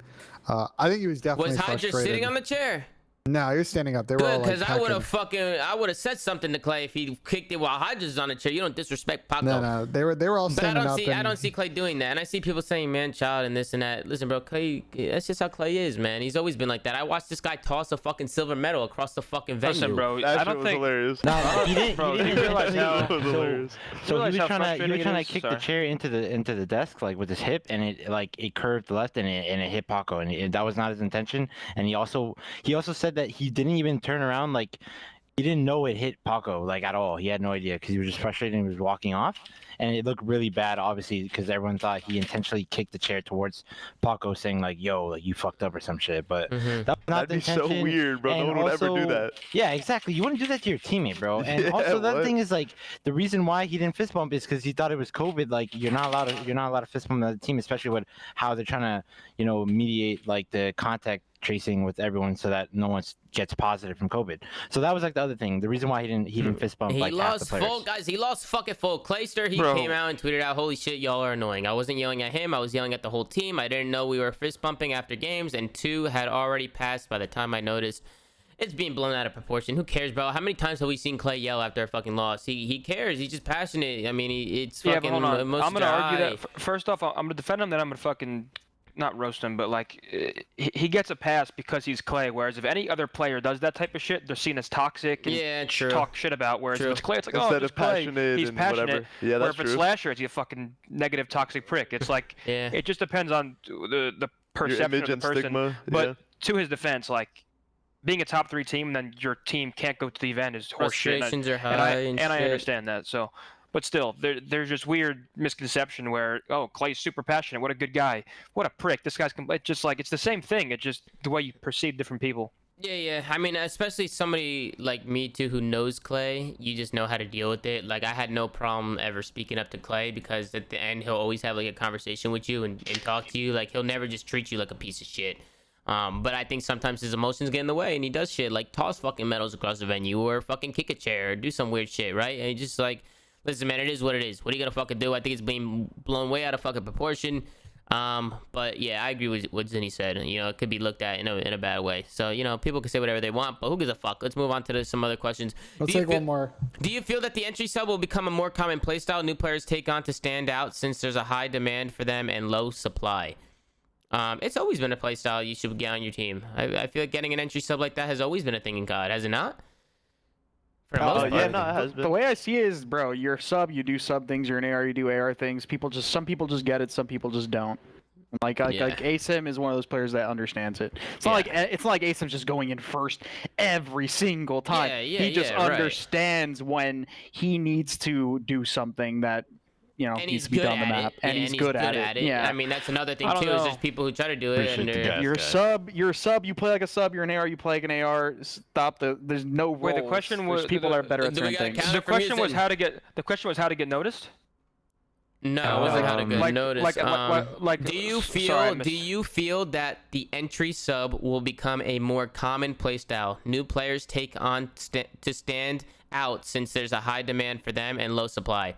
So he's saying, do you think more people are going to try and be entry sub players because they're high demand, low supply? Like people want to try. Well, I mean, to be completely transparent, like yes and no. Like if you're going in first and getting a 2-piece, yes. If you're going in first and making someone one shot and dying, then no. Because to get picked up, the main thing is kills. No matter what anybody tells you. The way you get picked up is by shitting on people and getting high kill games and all that shit. You can if you go 20-20 sliding in first and your teammate's going 35-20 because of you, he's getting picked up. Not you. I mean, we're talking about it. Hey, we're talking about it so fucking. Bro, that's just the way it works. No, it's crazy too because we're talking about it so vaguely. Like, it's not just like you run, get a kill, die, run, get a kill, die. Like, you still need to be able to play your life, make good decisions around a map, take good routes when you need to. You still need to be able to be a good COD player. But in terms of roles, like, yeah, there's definitely people who have certain playstyles who fit into those roles. But I think for the most part, you should do what you're most comfortable doing and find what role is for you. And like someone said in the chat too, I don't think it'll ever be like common because it's the hardest role in COD. Like I think it's just like any other hard ass role. Like it's not going to be common. It's so hot. It's so hard talking to. Yeah, it's so difficult talking about like roles and stuff like that with like casual competitive fans because as a pro you just kind of get it. Like it's like we sit here and talk about there's no roles. It's just like you do this, but we try to dumb it down. Like no offense to like the viewers and stuff like that where we're using these role terms, but in realistic sense, there's no actual roles in COD, bro. As a sub, you do things that subs needs to do, and as an AR, you do things that ARs need to do. But there are times where both roles are doing what each other has to do. It's just about getting the dub and understanding Call of Duty at a micro level, which is impossible to even communicate to fans. It's so difficult. Yeah, but we can end it there, guys. I think we had an amazing show. We got a lot of great matches tomorrow. It was a long day at COD, so we had a little bit of a longer show today, and we'll continue to do that tomorrow. But I do want to thank the guests for coming on. We had Accuracy on for today, and Lamar, you did a great job, man. You're the fucking man. I appreciate you coming on. Wait, hold on. I was late. Did Lamar give you his like fake interview voice? No, he didn't. No, he didn't. Oh, he didn't. Yeah, he was chilling. He didn't do his super monotone, serious, like slower talking, calmer. Okay, I was making sure he didn't do that. But let's be honest, the flank has that vibe where we're just chilling. You know what I'm saying? I was just fucking with him. Yeah, like we just be chilling in here, bro, just talking. I mean, it's not anything too crazy. Just talking about about COD, man. Just having a good time. So I appreciate you. Thanks Lamar for having me on, Tom. Thank you, Yeah. Zoomafia. Appreciate y'all. Hell yeah, bro. Hey, let's do it again. Lamar too. You gotta come on. You gotta come Definitely, on. I'm down. Whenever. Hit me up. Yeah, definitely gotta come on. Shout out to fucking Parasite, right? Parasite's been here a bunch. Appreciate you, shout dog. out to you, man. It's always a pleasure, man. You're always excited to come on, which I love it. Yeah, we'll get a Ben Puck, guys. Calm down. We appreciate you. Zinni, go fuck yourself. You coming at the last 10 seconds. Wait, hold on. But I came in with bangers. You got to admit, I came in hot tonight. Like banger. It was a good goal. No, couple a of banger. them. What do you mean? I'm fucking seeing Winnie. Usually I see Linny. Tonight's nothing but Winnie. I didn't see one Linny. It was iconic. Zinni, I appreciate you coming on. You're the fucking man. Yeah, you're the fucking man. I appreciate you. And then most importantly, Asim, you know, thank you for coming on towards the end and just chilling and vibing. Obviously, things are very difficult, but you know your spirits are still high, and you're the fucking man for that. So we appreciate you, man. Thank you for joining. Is he in here? Is he still in here? Yeah, I don't know if he's still in here. There you listen, Tom, no problem. You know, it's a little bump in the road. It's all good though, cause we got stage 5. Facts, man. It's just a bump. You gotta get over that shit. But listen, man, Ben's gonna fucking sink a putt, or else I'm gonna fucking cook him. Let's go. Ben J to C, let's step up. Let's do what you do, baby. Do you got shorts on with the slippers and no socks again? Wait, Crim blocked me. What the fuck? He blocked you? Crim blocked you? Yeah. Did he tweet something? Oh, we got breaking news, ladies and gentlemen. Hold on, let's see if Ben can hit the fucking putt, and then we're gonna talk about this. Benji Asim, he's gonna step up onto the green, slippers on, no socks, Nike shorts, of course, with a polo shirt. This guy is out of his fucking mind. He's gonna line it up, he's gonna strike, and he's gonna sink the putt, and Benji Asim does not choke today, ladies and gentlemen. Let's get a win in a check. Come on. Let's get a fucking win. This guy didn't choke today. Congrats, Ben. You actually fucking hit the thing. Hey Ben, I hit a good putt yesterday. It was just short. Hey Ben, we got some breaking news. We got some breaking news. What's the breaking news? Crimsix has blocked Anthony Zinni, aka Wait, Methodz, actually on Twitter? What'd he say? What do you mean? What did he say? What did you say that got you blocked? So I just replied and said you're not that guy, pal. He blocked you because of that. He hasn't apparently he tweeted blocked anything you. else. So Nato tweeted at Crim like a Photoshop picture, classic Nato. And then Crim replied, Nato, I blocked Zinni for the lulz. He'd make a separate tweet watch, 25 gifted on it. So Wait, okay, listen. Shush, said it though. No, chill, listen, we're good. Listen, no one tell Crim that I know. So if I don't tweet, I get 25 gifted? no, Or I if think I it's do between tweet- Nato and Crim. I don't think it's between you and Crim. Oh shit. So what do? Do I tweet or do I not tweet? I mean, to be honest, you already, regardless, Crim kind of fucking hit it on the nose. You didn't tweet, but you brought it up, and you were fucking tweaking about No, dude. No, it's all about the tweet. Dude, I'm out of here. You guys are lame. Tom, league player what? I might be down. Here's the thing. All right. First of all, let me end the show and we'll talk. Listen, guys, I Crim appreciate just texted me breaking. Dude, He said he probably didn't say anything stupid. He said my tweets cannot be seen by you now. Oh my god. You're a prick. Listen, all right, let's fucking end this fucking thing. My god. Oh, I thought you already ended. Sorry. No, make sure to like, comment, subscribe on YouTube if you haven't already. Make sure to subscribe, guys. I appreciate all the love support on there. Guys, go to anchor.fm/theflank to check out all the audio sites like Spotify, Apple, whatever, etc. Ben's been doing a great job uploading all that shit. Thank you. And most importantly, guys, go follow the Flank on Twitter. We just hit 10,000 followers on the Flank, which is incredible. I appreciate all the support on there. Gersh has been doing a great job. He tweets a lot of stuff. He interacts a lot with the fans all day. I be retweeting stuff and going on there a lot. So make sure to go show some love to that Twitter handle. Go follow Ben at BenJNasim. Go follow myself at Zoomaa with 2 A's. And guys, I appreciate all the love and support. You guys came in with a lot of positive energy today, and just know that I appreciate every single one of you. And I love you guys, man. We'll see you guys tomorrow for another episode of The Flank. And we'll keep these pumping. All right? My God, Ben, you're typing up a fucking essay. Sorry, that's me. James,